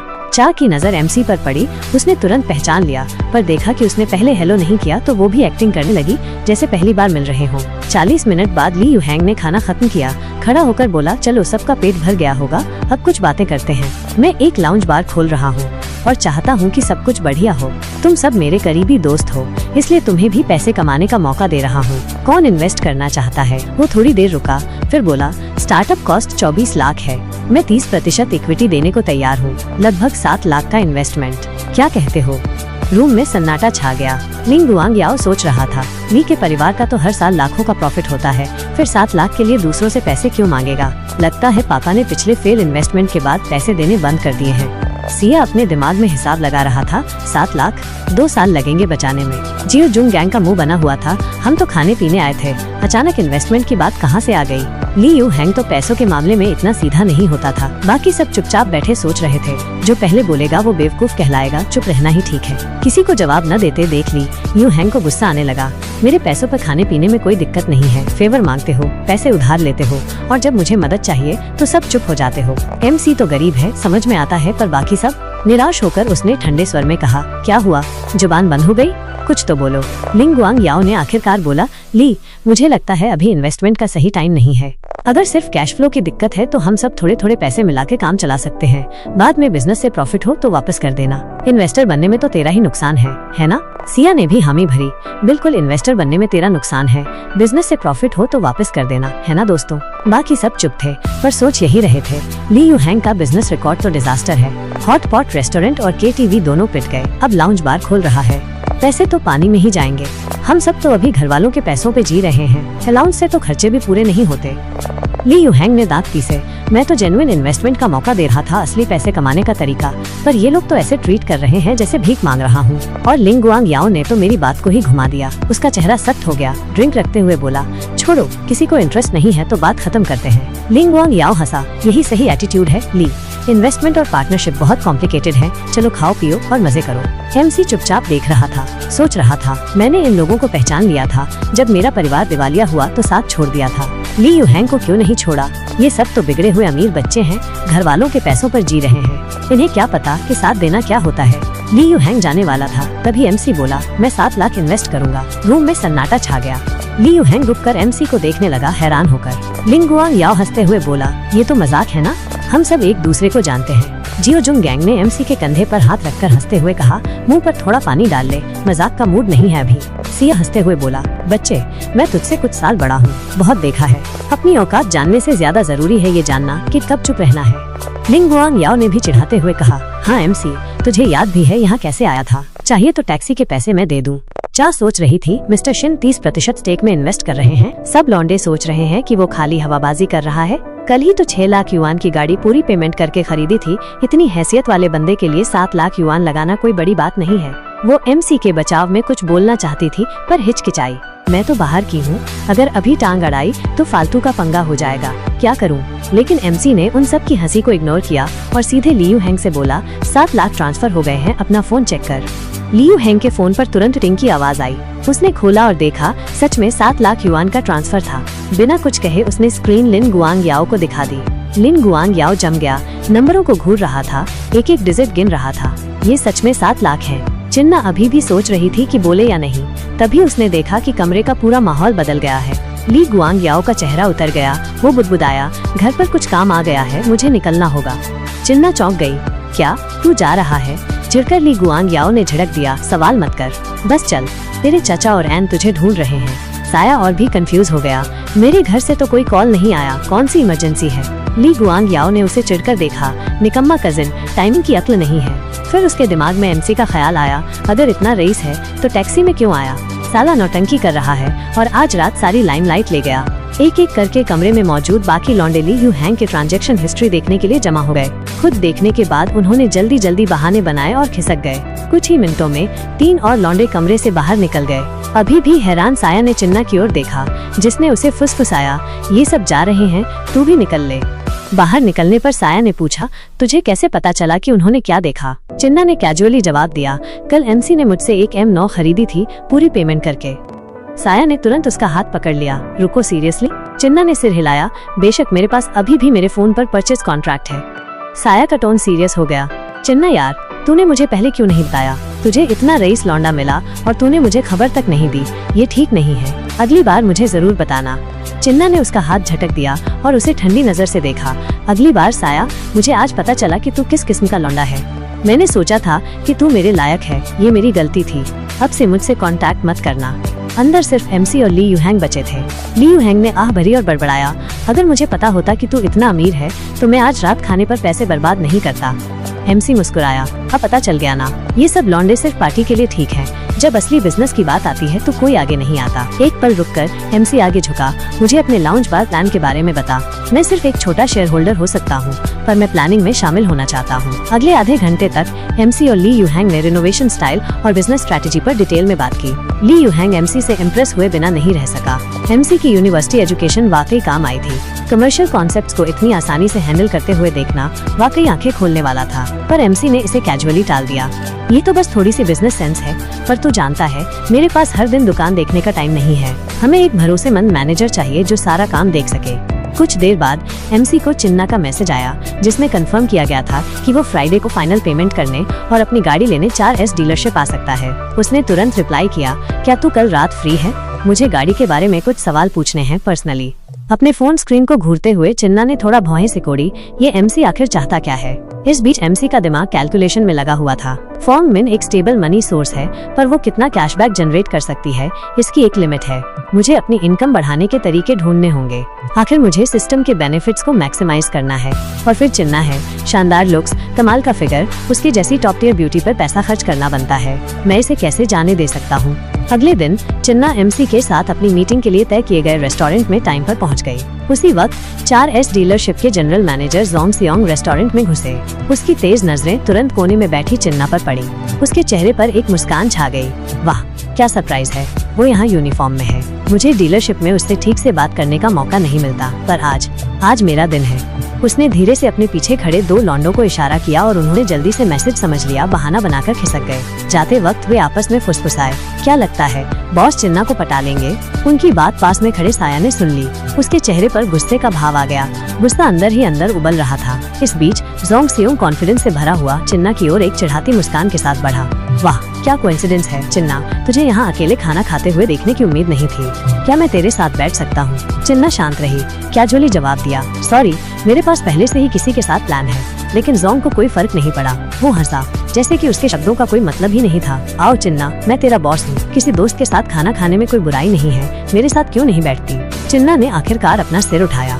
उसकी नजरें बर्फीली हो गईं। प्लीज दूर रहो मिस्टर जोंग, तेरा परिवार है, इस तरह का बिहेवियर ठीक नहीं है। लेकिन जोंग सियोंग सिर्फ मुस्कुराया, पूरी तरह से बेपरवाह, बिना हिचकिचाए। वो उसके बगल में सीट पर बैठ गया और शरारत भरी नजर से देखा। तुझे बुरा लगता है कि मेरा परिवार है? ये आसान है, मैं बस डिवोर्स ले लूंगा। इस बीच साया, जिसने आखिरकार चिन्ना को ढूंढ लिया था, गुस्से से उबल रहा था। उसने मुझे इस मोटे सुअर के लिए छोड़ दिया। मैं सालाना 4-5 लाख कमाता हूँ, 3 लाख से ऊपर की गाड़ी चलाता हूँ, और फिर भी उसे लगता है कि मैं इस मोटे सुअर से कम हूँ। गुस्से से भरा हुआ साया चिल्लाया, तुम दोनों घटिया धोखेबाज मेरे पीछे चुपके से घूम रहे हो। क्या तुम्हें लगता है कि मैं बेवकूफ हूँ? जोंग सियोंग और चिन्ना दोनों चौंक गए। अचानक लगे इल्जाम से हैरान रह गए। भौहें सिकोड़ते हुए जोंग ने पूछा, तू कौन है? लेकिन साया ने अपना आपा खो दिया। चिल्लाते हुए उसने जोंग सियोंग पर सीधा मुक्का मारा। दोनों लौंडे तुरंत लड़ाई में उतर गए। साहा ने गुस्से में जोंग सियोंग पर हमला किया, जिससे रेस्तरां में अफरा तफरी मच गई। शुन युआन ने चुन्ना को बचाया और उसे वहां से ले गया। कार के अंदर चुप्पी छा गई। फिर धीमी आवाज में चुन्ना ने स्वीकार किया, असल में मैं साहा से पहले ही अलग हो गई थी। शुन युआन ने धीरे से सिर हिलाया, अच्छा, उसके असली रंग जल्द ही देख लेना बेहतर है। ये अब खत्म हो गया है, चिंता की कोई बात नहीं है। लेकिन चुन्ना अभी भी परेशान दिख रही थी। खत्म नहीं हुआ। जिसे मुक्का मारा वो जोंग सियोंग मेरा बॉस है। अब वो बिना मतलब मार खा गया, पता नहीं मुझसे कैसे बदला लेगा। एमसी ने भौहें उठाई और शांति से जवाब दिया, तो छोड़ दे वो नौकरी, निकल जा उस जगह से, इससे पहले कि वो तुझे भी लपेटे में ले ले। चिन्ना ने आह भरी और सिर हिलाया, इतना आसान नहीं है नई नौकरी ढूंढना। डीलरशिप बदलने का मतलब है फिर से शुरुआत करना, और सालों से बनाए हुए मेरे क्लाइंट्स और एक्सपीरियंस सब बर्बाद हो जाएगा। उसने धीरे से आह भरी, उसकी आवाज में थकान थी। सच कहूँ तो सेल्स में इतने साल हो गए, थक गई हूँ। मन करता है कोई छोटा सा कैफे खोल लूं, जब मन करे काम करूं, जब मन न करे बंद कर दूं। ऐसी आजादी कमाल की होगी। लेकिन एक ढंग के कैफे में कम से कम 3-4 लाख युआन लगेंगे, और मेरी अभी की बचत के हिसाब से पता नहीं कितना टाइम लगेगा। एमसी का दिमाग चमक उठा। ली यू हैंग के लिए 7 लाख अलग रखने के बाद भी मेरे पास 3 लाख बचे हैं मेरे एक्सक्लूसिव इन्वेस्टमेंट फंड में। उसकी आंखें चमक उठी। उसने चिन्ना की ओर मुड़कर कहा, तुझे कैफे खोलना है? अगर तेरे पास पैसे नहीं हैं तो कोई बात नहीं, लेकिन अगर कोई तुझमें इन्वेस्ट करने को तैयार हो जाए तो? चिन्ना हंसी और मजाक में एमसी के कंधे पर थपकी दी। साफ पता चल रहा था कि वो उसे मजाक समझ रही थी। अगर सच में कोई इन्वेस्टर मिल जाए तो मैं कल ही नौकरी छोड़ दूं और उसके लिए काम करूं, बिना सोचे समझे। लेकिन एमसी का चेहरा गंभीर था। उसने सीधे उसकी आंखों में देखा और कहा, ठीक है, तो कल ही नौकरी छोड़ दे। मैं 3 लाख इन्वेस्ट करूंगा तेरा कैफे खोलने में, और जब वो चल निकलेगा तो तू मेरे लिए काम करेगी। चिन्ना एक पल के लिए जम गई। उसकी आंखों में हिचकिचाहट थी। क्या वो सीरियस है? इस बीच एमसी अंदर ही अंदर मुस्कुरा रहा था। अभी तो सोच रहा था इसकी फेवरेबिलिटी कैसे बढ़ाऊं, और ये तो अपने आप बढ़ रही है। मुझे तो एक और पैसे का पेड़ उगता हुआ दिख रहा है। अभी भी हैरान, चिन्ना ने पलकें झपकाई और पूछा, तू मजाक कर रहा है ना? एमसी थोड़ा मुस्कुराया और बिना हिचकिचाए जवाब दिया, मैं बिल्कुल सीरियस हूँ। क्या तुझे मेरे लिए काम नहीं करना? उसने लापरवाही से कहा, कैफे खुलने के बाद मैं तुझे 12,000 युआन महीना दूंगा, साथ में प्रॉफिट शेयर भी, और अगर तू 3 महीने टिक गई तो 2 लाख युआन की गाड़ी भी दूंगा। तेरी अभी वाली गाड़ी को अपग्रेड की जरूरत है। चिन्ना की आंखें थोड़ी फैल गई। कोई सेल्स प्रेशर नहीं, सिर्फ 3 महीने का काम और गाड़ी भी। अगर हिसाब लगाऊं तो मेरी सालाना इनकम 3 लाख युआन से ऊपर होगी। लेकिन फिर उसके दिमाग में एक और ख्याल आया, रुको, क्या वो मुझे अपनी रखेल बनाना चाहता है? उसका दिमाग उलझन में घिर गया। ऑफर बहुत लुभावना था, बहुत ज्यादा, लेकिन वो ये भी जानती थी कि जिंदगी में कुछ भी मुफ्त नहीं मिलता। जिस पल वो मान जाएगी वो अदृश्य जंजीरों से बंध जाएगी। उसे किसी की पिंजरे की चिड़िया नहीं बनना था, खासकर दूसरी औरत बनकर तो बिल्कुल नहीं। गहरी सांस लेकर उसने उसकी आंखों में देखा और दृढ़ता से कहा, तुझे मेरे लिए ऐसा नहीं करना चाहिए। एमसी तुरंत उसकी चिंता समझ गया और साफ किया, ज्यादा मत सोच, मैं कॉफी चेन खोल रहा हूँ। ये पहला स्टोर सिर्फ पायलट है। अगर तुझे इंटरेस्ट है तो तू सिर्फ मेरी एम्प्लॉय होगी और कुछ नहीं। चिन्ना ने राहत की सांस ली, लेकिन अभी भी सावधान थी। अच्छा, समझ गई, मुझे सोचने दो। जैसे ही बात शांत हुई, एमसी के फोन पर फोंग मिन का मैसेज आया, क्या तू कोल्ड ड्रिंक के लिए फ्री है? एमसी ने स्क्रीन पर देखा और मुस्कुराया। इसकी भूख तो कभी मिटती ही नहीं। चिन्ना से अलग होने के बाद एमसी सीधे ग्रैंड लक्स होटल गया। रूम नंबर 808 में घुसते ही उसका दिमाग अभी भी प्लानिंग में लगा हुआ था। जैसे ही एमसी कमरे में घुसा, फोंग मिन ने पीछे से उसे कसकर पकड़ लिया, जैसे उसे डर था कि वो छूटते ही गायब हो जाएगा। लेकिन अगले ही पल उसने अपनी नाक सिकोड़ी। एमसी के शरीर पर उसे एक अनजान खुशबू महसूस हुई, परफ्यूम। एमसी ने धीरे से सांस ली, उसका दिल धड़क गया। शिट, ये चिन्ना की गाड़ी से हो सकता है, उसका परफ्यूम बहुत तेज है, शायद मुझसे चिपक गया। फोंग मिन की आंखों में शक की झलक दिखी। उसने अचानक उसे धक्का दिया। उसकी आवाज गुस्से में थी, सच बता, क्या तू मेरे पीछे किसी और औरत से मिलने गया था? एमसी ने तुरंत उसे वापस अपनी बाहों में खींच लिया। उसका स्वर जरूरी था, बिल्कुल नहीं, तू ही मेरी सब कुछ है। मैं आज 4S डीलरशिप में था, गाड़ी के पेपर वर्क कर रहा था। वो किसी सेल्सवुमन का परफ्यूम होगा। तू जानती है वो सेल्सवुमन कितनी फ्रेंडली होती हैं। फोंग मिन ने आंखें सिकोड़ी। उसका गुस्सा थोड़ा कम हुआ। ठीक है, मैं अभी मान लेती हूँ, लेकिन अगर ऐसा दोबारा हुआ तो मुझे पहले बताना और उन सेल्सवुमन से दूर रह, समझा?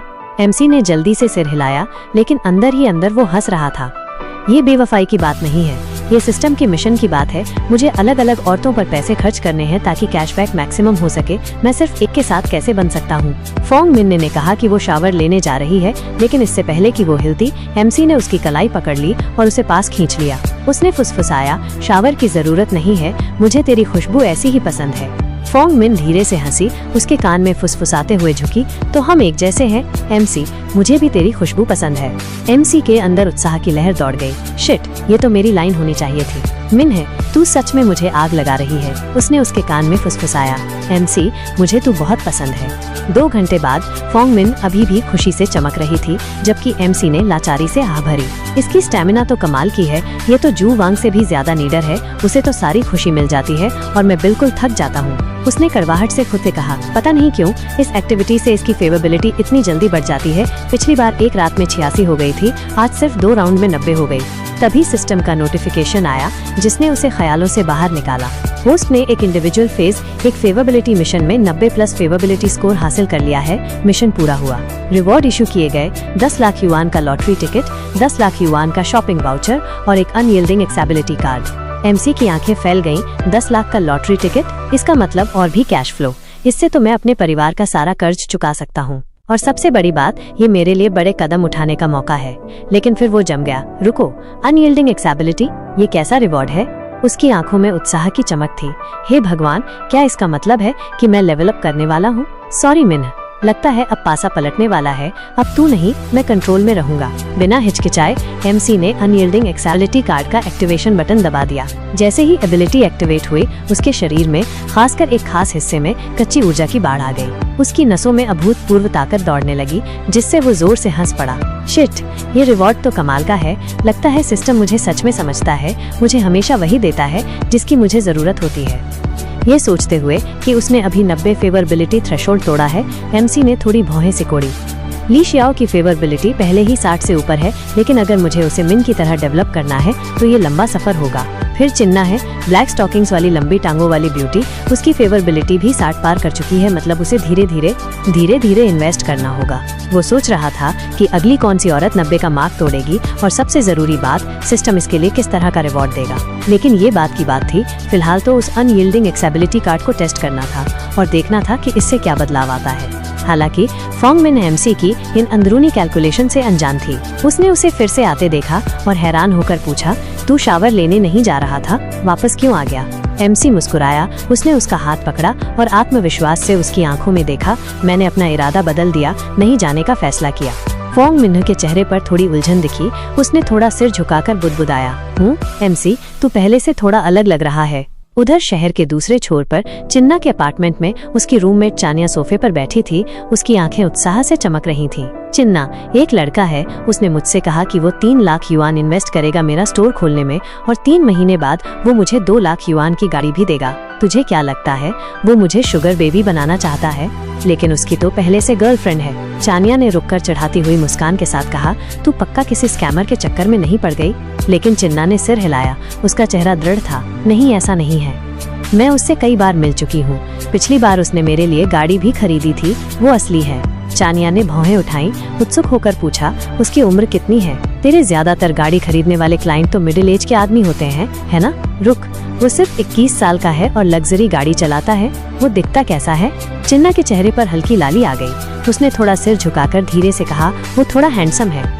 फिर शरारती अंदाज में कहा, वो 3 लाख युआन इन्वेस्ट करने को तैयार है मेरा बिजनेस खोलने में, और 2 लाख युआन की गाड़ी भी। इतना जवान, इतना अमीर और इतना हैंडसम, इसमें सोचने वाली क्या बात है? चानिया हैरान दिखी। लेकिन वो तुझसे 5-6 साल छोटा है। चिन्ना ने कंधे उचकाए। उम्र से क्या फर्क पड़ता है? मैं सीनियर थी जब वो फ्रेशमैन था, कोई बड़ी बात नहीं है। क्या पता वो सोने की खान पर बैठा हो। लेकिन चिन्ना की आंखों में थोड़ी अनिश्चितता थी। लेकिन उसकी पहले से गर्लफ्रेंड है। चानिया ने तिरस्कार से कहा, तो क्या गर्लफ्रेंड बीवी होती है? इतनी बेवकूफ मत बन, ऐसे लड़के को कौन छोड़ता है? अगर तूने सही दांव खेला तो वो तेरा हो जाएगा। चिन्ना चौंक गई। तू क्या कह रही है? चानिया मुस्कुराई। अगर तू इतनी अनश्योर है तो उसे मुझे दे दे, मैं संभाल लूंगी सब कुछ। चिन्ना हंसी और पलटवार किया। तू तो पहले से रिलेशनशिप में है ना? चानिया ने लापरवाही से कहा, अगर कोई असली फाइनेंसर मिल जाए तो मैं पल भर में सिंगल हो जाऊंगी। वैसे भी मुझे निकलना है, मेरा बॉयफ्रेंड घर आ गया है, बाद में बात करते हैं। 40 मिनट बाद होटल में वापस एमसी फोंग मिन को देखकर मुस्कुरा रहा था। मिन, तुझे नहीं लगता कि इस बार सब कुछ अलग था, ज्यादा ताकतवर? फोंग मिन अभी भी हाँफ रही थी। उसने धीरे से हंसते हुए कहा, वो कमाल का था। 40 मिनट में हमने 2 बार किया, मुझे तो यकीन नहीं हो रहा था। एमसी उसके कान में फुसफुसाया, तुझे पसंद आया? तो चलो फिर से करते हैं। फोंग मिन की आंखें हैरानी से फैल गईं। क्या तू अभी भी तैयार है? एमसी ने भौहें उठाई। शरारती अंदाज में कहा, मिन, अगर मुझे याद है तो तू डांस क्लास लेती थी, क्यों ना इस बार हम कुछ अलग करें, तू लीड ले। फोंग मिन ने थोड़ा भौहें सिकोड़ी। एमसी को देखते हुए कहा, तू चाहता है कि मैं टॉप पर रहूं, लेकिन मुझे नहीं आता। एमसी मुस्कुराया। उसकी आंखों में शरारत थी। नहीं आता तो सीख लेगी, प्रैक्टिस से ही तो एक्सपीरियंस मिलता है। फोंग मिन ने लाचारी से मुस्कुराते हुए कहा, तू कितना बुरा है। अगली सुबह फोंग मिन स्कूल लौट गई। एमसी की सुबह कोई क्लास नहीं थी तो वो आराम से सोता रहा। तभी उसके दिमाग में एक ख्याल आया, शिट, सिस्टम की कैशबैक लॉटरी, मुझे चेक करना है। उसने जल्दी से अपना फोन उठाया और स्क्रीन को स्कैन किया। उसकी आंखें हैरानी से फैल गईं। 6 लाल नंबर, 3, 44, 22, 2, 26, 27 और आखिरी नीला नंबर 1। पूरा मैच। हे भगवान, 68 लाख युआन। उसका दिल जोर से धड़क रहा था। उसे अपनी आंखों पर यकीन नहीं हो रहा था। 68 लाख का जैकपॉट, ये तो आसमान से गिरी दौलत है। मुझे मम्मी पापा को बताना होगा। हमारा परिवार दिवालिया होने के बाद से बहुत मुश्किलों से गुजर रहा है। बहुत दिन हो गए जब हमें कोई अच्छी खबर मिली है। वो भागता हुआ घर पहुंचा और दरवाजा खोलते हुए चिल्लाया, मम्मी, मैं आ गया। उसकी माँ ने बेरुखी से जवाब दिया, हाँ, आ गया। इतना चिल्लाने की क्या जरूरत है, थोड़ा सलीका सीख ले। लेकिन एमसी इतना उत्साहित था कि उसे कोई फर्क नहीं पड़ा। पापा कहाँ हैं? उन्हें बुलाओ, मुझे आप दोनों को कुछ जरूरी बात बतानी है। उसके पिता ने शोर सुनकर आह भरी। क्या है इतना जरूरी? क्या मुझसे वापस नहीं आ सकता? क्या फिर से कोई पंगा कर लिया? नहीं, ये अच्छी खबर है, बस आ जाओ, आप दोनों को तैयार रहना होगा। गहरी सांस लेकर एमसी कान से कान तक मुस्कुराया। हम अमीर हो गए, 68 लाख युआन। उसकी माँ जम गई। उसकी आंखों में अविश्वास था। बेटा, क्या तुझे ज्यादा तनाव हो रहा है? तुझे अपनी पढ़ाई पर ध्यान देना चाहिए, इन फालतू सपनों में मत पड़। हम परिवार का कर्ज चुका देंगे, तुझे चिंता करने की जरूरत नहीं है। एमसी ने अपना फोन उनके सामने लहराया। उसकी आवाज जरूरी थी। नहीं मम्मी, देखो, ये सच है, मैंने सच में जीता है। उसके पिता ने झुककर देखा। उनकी आंखें चौड़ी हो गईं। अरे वाह, ये सच है, इसने सच में जीता है। उसकी माँ का शक हैरानी में बदल गया। क्या ये सच है? 68 लाख युआन? एमसी ने उत्साह से सिर हिलाया। हाँ, 20% टैक्स कटने के बाद भी मुझे 50 लाख से ज्यादा मिलेंगे। इस पैसे से हम अपना कर्ज चुका देंगे और आराम से रहेंगे। उसकी माँ खुशी से झूम उठी। वाह मेरे बेटे, आज तेरा लकी दिन है। खाना बनाना छोड़ो, हम सेलिब्रेट करने के लिए बाहर जाएंगे। जैसे ही उत्साह थोड़ा कम हुआ, एमसी के दिमाग में एक ख्याल आया। उसका चेहरा थोड़ा बदल गया। वैसे मैं 3rd ईयर में हूँ, ग्रेजुएशन ज्यादा दूर नहीं है और मैं सोच रहा था कि मैं अपना बिजनेस शुरू करना चाहता हूँ, कुछ रियल वर्ल्ड एक्सपीरियंस लेना चाहता हूँ। उसके पिता ने थोड़ा भौहें सिकोड़ी। थोड़ी देर सोचकर उन्होंने नरम आवाज में कहा, आजकल बिजनेस करना आसान नहीं है, लेकिन मुझे अच्छा लगा कि तू आगे की सोच रहा है। तू जवान है, तुझे रिस्क लेना चाहिए और सीखना चाहिए। प्राइज मनी तेरी है, तू चाहे तो इस्तेमाल कर सकता है, लेकिन मेरी सलाह है कि कुछ बचाकर रख। जिंदगी का कोई भरोसा नहीं, सेफ्टी नेट होना जरूरी है। एमसी मुस्कुराया। उसकी आंखों में दृढ़ता थी। पापा मम्मी, मैं सिर्फ 10 लाख अपने बिजनेस प्लान के लिए लूंगा, बाकी आप लोग रख लो, जो करना है करो। उसके माता पिता ने एक दूसरे को देखा और सहमति में सिर हिलाया। उसके पिता के चेहरे पर मुस्कान फैल गई। ठीक है बेटा, अगर ये तेरा फैसला है तो हम तेरे साथ हैं। उधर 4S डीलरशिप के मैनेजर के ऑफिस में माहौल तनावपूर्ण था। मैनेजर चिन्ना को घूर रहा था। चिन्ना, मुझे लगता है तुझे पता है कि मैंने तुझे क्यों बुलाया है। ये देख, ये तेरे आदमी का काम है। चिन्ना का चेहरा भावहीन था। उसने सपाट लहजे में कहा, सर, मेरा उससे बहुत पहले ब्रेकअप हो गया था, हमारा कोई लेना देना नहीं है। अगर आपको कोई प्रॉब्लम है तो उससे बात कीजिए, मेरा इससे कोई मतलब नहीं है। मैनेजर का चेहरा काला पड़ गया। उसकी आवाज में धमकी थी। ओह, सच में? ऐसा नहीं होता। कर्ज के मालिक होते हैं, शिकायतों के गुनहगार होते हैं। अगर तू नहीं होती तो मैं बिना मतलब मार क्यों खाता? तू कहती है कि ये तेरी प्रॉब्लम नहीं है, तो बता अब ये सब कौन ठीक करेगा? जोंग सियोंग के शब्दों में छिपी धमकी साफ झलक रही थी, पर चन्ना कहाँ मानने वाली थी। उसने बिना सोचे समझे जवाब दिया, जो हुआ वो तुम्हारे और उसके बीच हुआ, मेरी क्या जिम्मेदारी। और कल जब मैं बैठी थी तो मैंने कहा था कि मैं किसी का इंतजार कर रही हूँ, तुम ही थे जो जबरदस्ती घुसे, मेरी क्या गलती? मैनेजर का चेहरा और भी भयानक हो गया। उसकी आवाज ठंडी हो गई। अच्छा, अभी भी अकड़ दिखा रही हो? चलो कुछ और बात करते हैं। कल तुमने अपनी जगह छोड़ दी थी, जिससे शोरूम में ग्राहकों को कोई देखने वाला नहीं था। इसलिए मैंने फैसला किया है कि तुम्हें तुरंत दंडित किया जाएगा। इस महीने के बाकी दिनों के लिए तुम सस्पेंड हो। कोई ग्राहक कमीशन नहीं मिलेगा, कोई अपवाद नहीं। जब तुम्हारा दिमाग ठिकाने आ जाए तो मुझसे मिलना। चन्ना ने गुस्से में मुट्ठियां भींच लीं। किस आधार पर? मैंने छुट्टी की अर्जी दी थी, तुम्हें मुझे सस्पेंड करने का कोई हक नहीं है। मैनेजर जोर से हंसा। उसकी आवाज में मजाक था। ओह चन्ना, किस आधार पर? क्या ये तुम्हारी पहली नौकरी है? मैं इस जगह का जनरल मैनेजर हूँ। यहाँ जो कुछ होता है मैं तय करता हूँ। सस्पेंड होने का मतलब था कि उसे अपनी सारी सेल्स कमीशन खोनी पड़ेगी। उसकी बेसिक सैलरी सिर्फ 1200 युआन थी, एक मजाक की तनख्वाह जो उसके किराए को भी नहीं भर सकती थी। चन्ना एक पल के लिए डगमगाई, लेकिन जल्दी ही खुद को संभाला। उसने अपनी ठुड्डी उठाई और तिरस्कार से कहा, क्या डीलरशिप मैनेजर होने से तुम्हें राजा जैसा महसूस होता है? ये सिर्फ एक नौकरी है, अगर मुझे पसंद नहीं है तो मैं कभी भी जा सकती हूँ। मैनेजर की आंखों में ठंडी हंसी की चमक आई। ओह चन्ना, इतनी जल्दी मत करो, कोई भी जल्दबाजी में फैसला लेने से पहले सोच लो। चन्ना एक पल के लिए हिचकिचाई, फिर मुड़कर जाने लगी, लेकिन अंदर ही अंदर संदेह पनपने लगा। एमसी भले ही जवान था, लेकिन वो जिस शांत और आत्मविश्वास से चीजों को संभालता था वो दुर्लभ था। शायद उसके लिए काम करना इतना बुरा नहीं था। उसने अपना होठ काटा और खुद से बड़बड़ाई, अब और सोचने की जरूरत नहीं है, मैंने फैसला कर लिया है, मैं यहाँ से जा रही हूँ। 30 मिनट बाद उसने एमसी को मैसेज किया, एमसी, मैंने नौकरी छोड़ने का फैसला कर लिया है। कल तुमने जो कहा था, क्या वो अभी भी सच है? एमसी का जवाब लगभग तुरंत आया, नरक के छेद से निकलने के लिए बधाई हो। अब तुम धूप से भरी राह पर कदम रख रही हो। अगर तुम फ्री हो तो कैफे के लिए जगहें देखना शुरू करो। अगर हमें सही जगह मिल जाती है तो हम उसे खरीद लेंगे। मैसेज पढ़कर एमसी की आंखों में संतुष्टि की चमक आ गई। परफेक्ट, अब मुझे किसी और इन्वेस्टमेंट प्रोजेक्ट की तलाश में समय बर्बाद नहीं करना पड़ेगा। मेरे सिस्टम मिशन से मिले 300,000 युआन सीधे इस कैफे में जाएंगे। तरोताजा होकर एमसी कैंपस के लिए निकल पड़ा। थोड़ी देर में वो फैकल्टी ऑफिस पहुंचा और दरवाजा खटखटाया। प्रोफेसर ली ने ऊपर देखा, थोड़ी शर्मिंदा दिख रही थी। एमसी, मुझे तुम्हें परेशान करते हुए बुरा लग रहा है, लेकिन क्या तुम मेरा ऑफिस शिफ्ट करने में मदद कर सकते हो? यहाँ बहुत सारा सामान है और मैं अकेले नहीं कर सकती। मैंने पहले क्लास प्रेसिडेंट से पूछने की योजना बनाई थी, लेकिन उसे छुट्टी लेनी पड़ी। एमसी मुस्कुराया और हाथ हिलाकर कहा, कोई बात नहीं, आज सुबह मेरी कोई क्लास नहीं है। वैसे क्या क्या शिफ्ट करना है?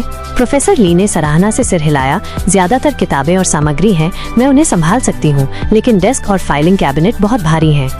एक पल सोचने के बाद उन्होंने जल्दी से काम शुरू कर दिया। चलो पहले कैबिनेट से किताबें निकालते हैं, नहीं तो शिफ्ट करते समय वो गिर सकती हैं। एमसी ने मौका देखा और मुस्कुराया। प्रोफेसर ली, मैं आपकी मदद करता हूँ। एमसी बिना हिचकिचाए करीब झुक गया। अचानक हुई इस नजदीकी से ली शियाओ का चेहरा तुरंत लाल हो गया। उसकी धड़कन इतनी तेज हो रही थी कि उसे लगा कि वो हवा को चीर रही है। इस बार उनके बीच की दूरी पहले से भी कम थी। उसे लगभग उसकी हर सांस की गर्मी महसूस हो रही थी। ली शियाओ की छाती में जकड़न महसूस हुई। जैसे ही उसके दिमाग में एक विचार आया, क्या एमसी को सच में मेरे लिए भावनाएं हैं? उसने शर्मीले ढंग से अपना सिर झुकाया और धीमी आवाज में पूछा, क्या हमारा काम हो गया? एमसी ने लापरवाही से जवाब दिया, हाँ सब सेट है। उसी समय 2 छात्र अचानक ऑफिस का दरवाजा खोलकर अंदर आए। प्रोफेसर, हम मदद करने के लिए आए हैं। उनमें से एक ने उत्सुकता से चारों ओर देखा और एक पल के लिए हिचकिचाया। प्रोफेसर का चेहरा इतना लाल क्यों दिख रहा है? क्या अभी कुछ हुआ? एमसी ने जल्दी से उनका ध्यान भटकाया। आओ उस फाइलिंग कैबिनेट को पकड़ो और अगले ऑफिस में ले जाओ। सौभाग्य से छात्र कुछ सेकंड देर से आए थे। अगर वो पहले आ जाते तो पूरा ऑफिस अजीबोगरीब चुप्पी में डूब जाता। एमसी निश्चित रूप से बोल्ड हो रहा था। घर पर ऐसा व्यवहार करना अलग बात थी, लेकिन अब ऑफिस में भी। लेकिन अभी अभी एक पल के लिए ली शियाओ ने अजीबोगरीब उत्तेजना की लहर महसूस की थी। नहीं, असंभव, वो मेरा छात्र है। बिल्कुल नहीं, मैं ये सब क्यों सोच रही हूँ? रुको, मेरी फेवरेबिलिटी अभी 71 तक पहुँच गई। क्या उस छोटे से पल ने सच में उसकी फेवरेबिलिटी बढ़ा दी? एमसी अचानक हुए बदलाव से चौंक गया। उसने मन ही मन सोचा, मैंने ज्यादा कुछ किया भी नहीं, लेकिन प्रोफेसर ली का फिगर सच में कमाल का है। कोई आम लड़की उसके सामने टिक भी नहीं सकती। जब फेवरेबिलिटी बढ़ रही है तो मुझे और भी चक्कर लगाने चाहिए ताकि रिश्ता मजबूत हो सके। शनिवार सुबह 8 बजे स्कूल के गेट के दक्षिण में एक कैफे में ली जियांपिंग आराम से बैठा। सामने बैठी 2 लड़कियों को देखते हुए बोला, मैंने सुना है कि तुम लोगों ने वो कार फुल पेमेंट में खरीदी है, 28,000 एकदम से। ये तो कमाल है। अभी जूनियर ईयर में हो और बीबीए चला रही हो, ये तो तुम्हें अपने 99.99% क्लासमेट से आगे कर देता है। लेकिन मन ही मन ली जियांपिंग कोस रहा था, भाड़ में जाए फैंग मेन, उसने मुझे रिजेक्ट कर दिया। उसे नहीं पता कि वो क्या खो रही है। मेरी दौलत और स्टेटस के साथ लड़कियां मेरी पूजा करने के लिए लाइन लगा देनी चाहिए। बाहर से उसने उन्हें एक आकर्षक मुस्कान दी। बेशक कुछ लोगों को बीबीए चलाने की परवाह भी नहीं होती। लड़कियां हैरान दिख रही थीं। उनमें से एक ने पूछा, नहीं सच में? कौन नहीं चाहेगा बीबीए? उसका बैकग्राउंड कैसा है? क्या तुम कह रहे हो कि सच में ऐसे लोग हैं जो 3-5 साल में बीबीए खरीद सकते हैं, लेकिन फिर भी उन्हें ये काफी नहीं लगता? इससे पहले कि ली जियांपिंग जवाब दे पाता, उसकी नजरें अचानक खिड़की के बाहर कुछ पर टिक गईं। उसकी आंखें चौड़ी हो गईं और लगभग उसका कॉफी बाहर निकल गया। हे भगवान, उस लड़की के पैर, वो तो कभी खत्म ही नहीं होते। किस तरह के आदमी के पास इतनी खूबसूरत लड़की हो सकती है? उसकी आवाज में विस्मय और ईर्ष्या का मिश्रण था। उसने बाहर इशारा करते हुए कहा, देखो तो, क्या वो कार खुद से चल रही है? ये तो पागलपन है। वो किस तरह की कार है? ली जियांपिंग ने जो कार देखी वो टॉप टियर M9 थी। उनमें से एक लड़की ने हैरानी से हाँफते हुए कहा, क्या वो MC नहीं है? ली जियांपिंग का दिल धड़क उठा। रुको, अगर वो है तो वो कार क्यों चला रहा है? क्या उसका परिवार दिवालिया नहीं हो गया था? जब MC कैफे में दाखिल हुआ तो चन्ना ने उसका गर्मजोशी से स्वागत किया। ली जियांपिंग एकदम दंग रह गया। ये खूबसूरत महिला MC का इंतजार कर रही थी। चन्ना मुस्कुराई और उसे समझाया, मालिक ने अभी मैसेज किया है, वो थोड़ी देर में आ जाएगी। कार कैसी चल रही है? उनमें से एक लड़की ली जियांपिंग की ओर झुकी और अपनी दोस्त से फुसफुसाई, ली जियांपिंग, MC और उस लड़की को देखो, क्या तुम्हें उनमें कुछ अजीब नहीं लग रहा? ली जियांपिंग ने अपनी मुट्ठियां भींच ली। उसकी ईर्ष्या भड़क रही थी। वो कमीना MC अभी सीनियर से ब्रेकअप हुआ नहीं कि अब बाहर की किसी सुंदर लड़की के साथ घूम रहा है। तभी कैफे की मालकिन लिन यूचोंग आई। उन्होंने गर्मजोशी से उनका अभिवादन किया। नमस्ते मिस चुन, माफ करना, मुझे अपने बच्चे को लेने में देर हो गई। लिन यूचोंग ने MC की ओर देखा और टिप्पणी किए बिना नहीं रह सकी। मिस्टर MC, आप काफी जवान दिखते हैं। MC ने विनम्रता से मुस्कुराते हुए कहा, शायद हमारी उम्र लगभग एक जैसी है, 20 के आसपास। मिसेज लिन, चलिए बैठकर बात करते हैं। लिन यूचोंग ने समय बर्बाद नहीं किया और सीधे मुद्दे पर आ गई। मैं सीधी बात करती हूँ, कैफे का बिजनेस औसत है, लेकिन स्कूल के पास होने के कारण यहाँ ग्राहकों की आवाजाही ठीक ठाक रहती है। हालांकि मुझे कुछ निजी काम और बच्चे की देखभाल करनी है, इसलिए मेरे पास इसे संभालने का समय नहीं है। मैंने दुकान को 3 लाख युआन में बेचने का फैसला किया है। MC ने तुरंत अपने दिमाग में हिसाब लगाया। मेरे पास निवेश के लिए 3 लाख अलग रखे हैं, लेकिन ट्रांसफर फीस चुकाने के बाद मुझे चन्ना के पहले महीने की सैलरी और स्टार्टअप खर्चों के लिए 50,000 रखने होंगे। उसने तुरंत प्रस्ताव दिया, मैं मोल भाव नहीं करूंगा, 2,50,000 लेना है तो लो, नहीं तो जाओ। लिन यूचोंग को थोड़ी निराशा हुए। एमसी की कीमत उनकी उम्मीद से कम थी, 2,70,000, लेकिन उन्हें जल्दी बेचनी थी और एमसी मोल भाव करने वाला नहीं लग रहा था, इसलिए उन्होंने मान लिया। ठीक है, 2,50,000, आज ही समझौता कर लें और पेमेंट कर दें। एमसी ने सहमति जताई। हाँ, समझौता होते ही मैं पैसे ट्रांसफर कर दूंगा। लिन यूचोंग ने अपने स्टाफ शाओ शियो से कहा, मिस्टर एमसी अब इस जगह के नए मालिक हैं, उन्हें सब दिखाओ और सेटअप से परिचित होने में मदद करो। शाओ शियो तुरंत आगे आई और एमसी का मुस्कुराते हुए अभिवादन किया। एमसी ने भी मुस्कुराते हुए चन्ना की ओर इशारा किया। ये मिस चन्ना है, अब से यही सब कुछ संभालेंगी। मैं अक्सर नहीं आऊंगा, इसलिए सब कुछ इनके अंडर में होगा। दूसरी टेबल पर बैठी दो लड़कियां फुसफुसा रही थीं। सुना तुमने? ये तो पागलपन है। कुछ ही मिनटों में उसने 2,50,000 का बिजनेस डील कर लिया और उसने ये कैफे साफ तौर पर उस लड़की के लिए खरीदा है। वहीं ली जियांपिंग का चेहरा काला पड़ गया, उसकी आंखों में गुस्सा भर गया, उसकी ईर्ष्या उफान पर थी। लिन यूचोंग का फोन बजा और उन्होंने माफी मांगते हुए मुस्कुराया। माफ करना मिस्टर एमसी, मिस चन्ना, मुझे ये कॉल लेना होगा। उनके जाते ही चन्ना एमसी की ओर झुकी और फुसफुसाई, वो महिला मिसेज लिन, उसकी शादी जोंग सियोंग से हुई है, याद है ना? वो जो सागवान सेंटर में तुमसे लड़ा था, वो 4S डीलरशिप में मेरा बॉस था। एमसी की आंखें थोड़ी चौड़ी हो गईं, फिर उसके होठों पर ठंडी मुस्कान आई। तो उस कमीने की इतनी सुंदर पत्नी है, फिर भी वो अपनी पोजीशन का फायदा उठाकर महिला कर्मचारियों का फायदा उठाता है। कितना गंदा कमीना है, मैं उसे ऐसे नहीं जाने दूंगा। चन्ना हिचकिचाई और बोली, मेरे पास जोंग सियोंग के परेशान करने और धमकाने के चैट रिकॉर्ड्स हैं। मैं अपनी आखिरी सैलरी मिलने के बाद उसका पर्दाफाश करने वाली थी, ताकि कार इंडस्ट्री में लोग उसका असली चेहरा देख सके। लेकिन मिसेज लिन अच्छी इंसान है, मैं उन्हें तकलीफ नहीं देना चाहती। एमसी ने थोड़ा नाखुश होकर कहा, उन्हें बताने से क्या होगा? तुम्हें क्या लगता है वो कैसे रिएक्ट करेंगी? उसने रुककर स्थिति का विश्लेषण किया। अगर मैं वो चैट लॉग लीक कर देता हूँ तो जोंग सियोंग को तुरंत पता चल जाएगा कि किसने किया है। 40 साल का आदमी, अचानक बेरोजगार, और परिवार का खर्चा भी चलाना है। मुझे डर है कि वो कुछ गलत कर सकता है। सुनो, मैं इसे संभाल लूंगा, मैं उसे उसकी करनी की सजा दिलवाऊंगा, लेकिन तुम्हें कोई तकलीफ नहीं होगी। चन्ना ने कृतज्ञता से मुस्कुराते हुए कहा, थैंक यू एमसी। एमसी ने मुस्कुराते हुए कहा, मैंने मिसेज लिन को 2,50,000 ट्रांसफर कर दिए हैं और तुम्हें 50,000 भेज दिए हैं। 24,000 तुम्हारी पिछले 2 महीने की सैलरी है और बाकी कैफे के स्टार्टअप फंड्स हैं। सिस्टम नोटिफिकेशन, होस्ट ने 1 मिलियन का पूरा इन्वेस्टमेंट फंड आवंटित कर दिया है। शुरुआती इन्वेस्टमेंट मिशन पूरा हुआ। इन्वेस्टमेंट लेवल शुरुआती से इंटरमीडिएट इन्वेस्टर में अपग्रेड हो गया। नया मिशन अनलॉक हुआ। एक परफेक्ट लाइफ में विभिन्न इंडस्ट्रीज का पोर्टफोलियो होना चाहिए। मिशन डिटेल्स, होस्ट को बिजनेस वेंचर्स बढ़ाने के लिए 10 मिलियन का अतिरिक्त इन्वेस्टमेंट फंड मिलेगा। मिशन रिवॉर्ड्स, सभी इन्वेस्टमेंट रेवेन्यू पर 3 गुना कैश रिटर्न। पूरा होने पर होस्ट को एक मिस्ट्री इंडस्ट्री मिलेगी। एमसी की आंखों में उत्तेजना की चमक आई। वाह, सिस्टम इस बार तो मेहरबान हो रहा है। 10 मिलियन का फंड एकदम से, और एक मिस्ट्री बिजनेस भी मिलने वाला है। ये तो दिलचस्प होगा। मिसेज लिन ने अपना फोन चेक किया और मुस्कुराते हुए कहा, मिस्टर एमसी, मुझे पेमेंट मिल गई। आपके साथ बिजनेस करके खुशी हुई। उम्मीद है फिर कभी मिलेंगे।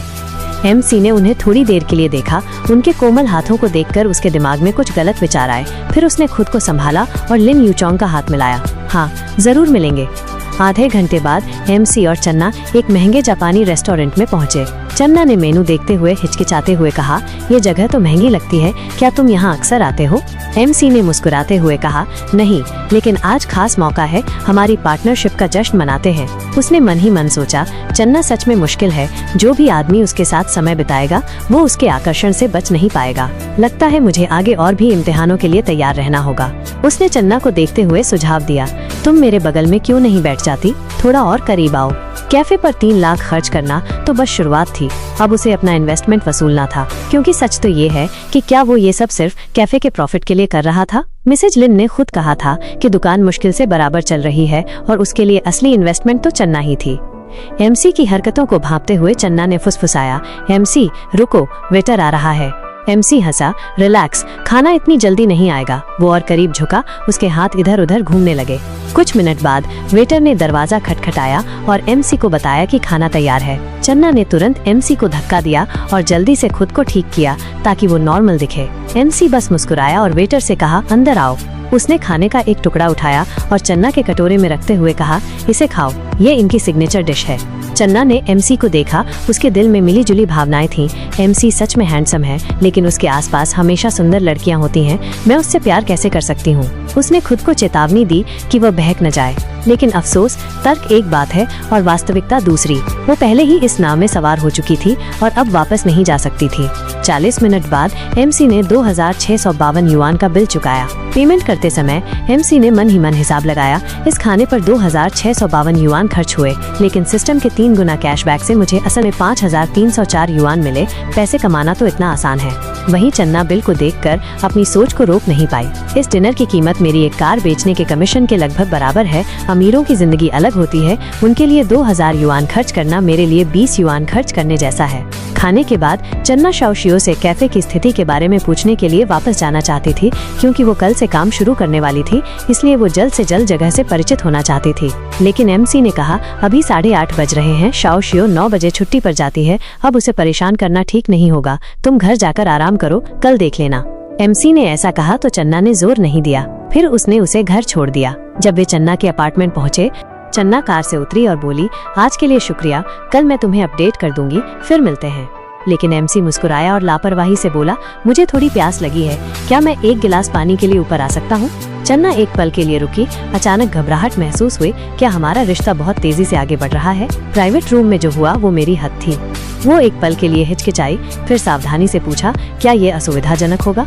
एमसी ने भौहें चढ़ाकर शरारत से पूछा, ओह, क्या तुम्हारे घर में कोई और आदमी है? चन्ना ने जल्दी से सफाई दी, बिल्कुल नहीं, मेरा सिया से ब्रेकअप हो चुका है।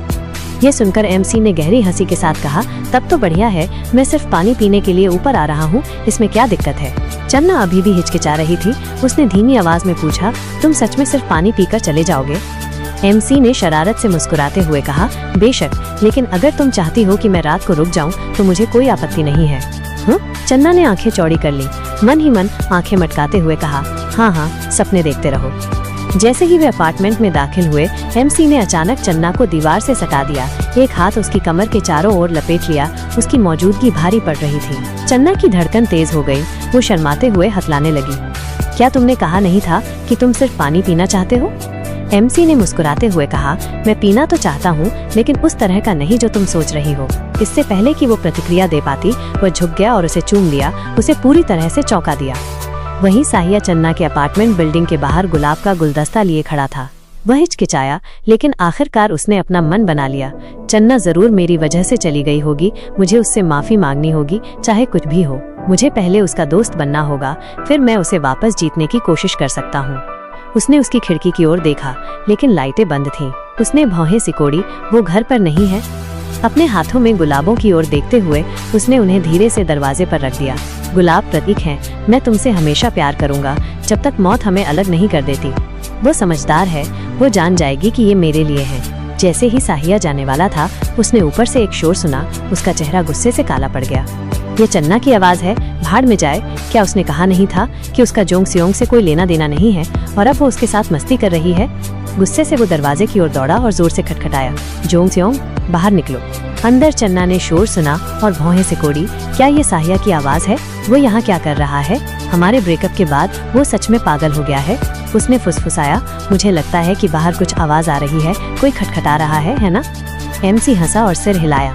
तुम कल्पना कर रही हो, कोई बगल वाले दरवाजे पर खटखटा रहा है, चलो यही मान लेते हैं। एमसी ने उसे अपनी गोद में उठाया और बेडरूम में ले गया।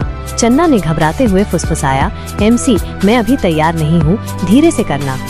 बाहर खड़े साहिया को गहरी निराशा महसूस हुई। लगता है चन्ना पूरी तरह से एमसी के लिए गिर गई है, मैंने अपना मौका खो दिया। 1 घंटे बाद चन्ना हाँफते हुए बुदबुदाई, इस तरह की चीजें अच्छी तो लगती हैं, लेकिन बहुत थका देने वाली भी हैं। यह सुनकर एमसी ने अपनी स्थिति को समायोजित किया और धीरे से बोला, बस इस तरह लेट जाओ, तुम्हें थकान नहीं होगी।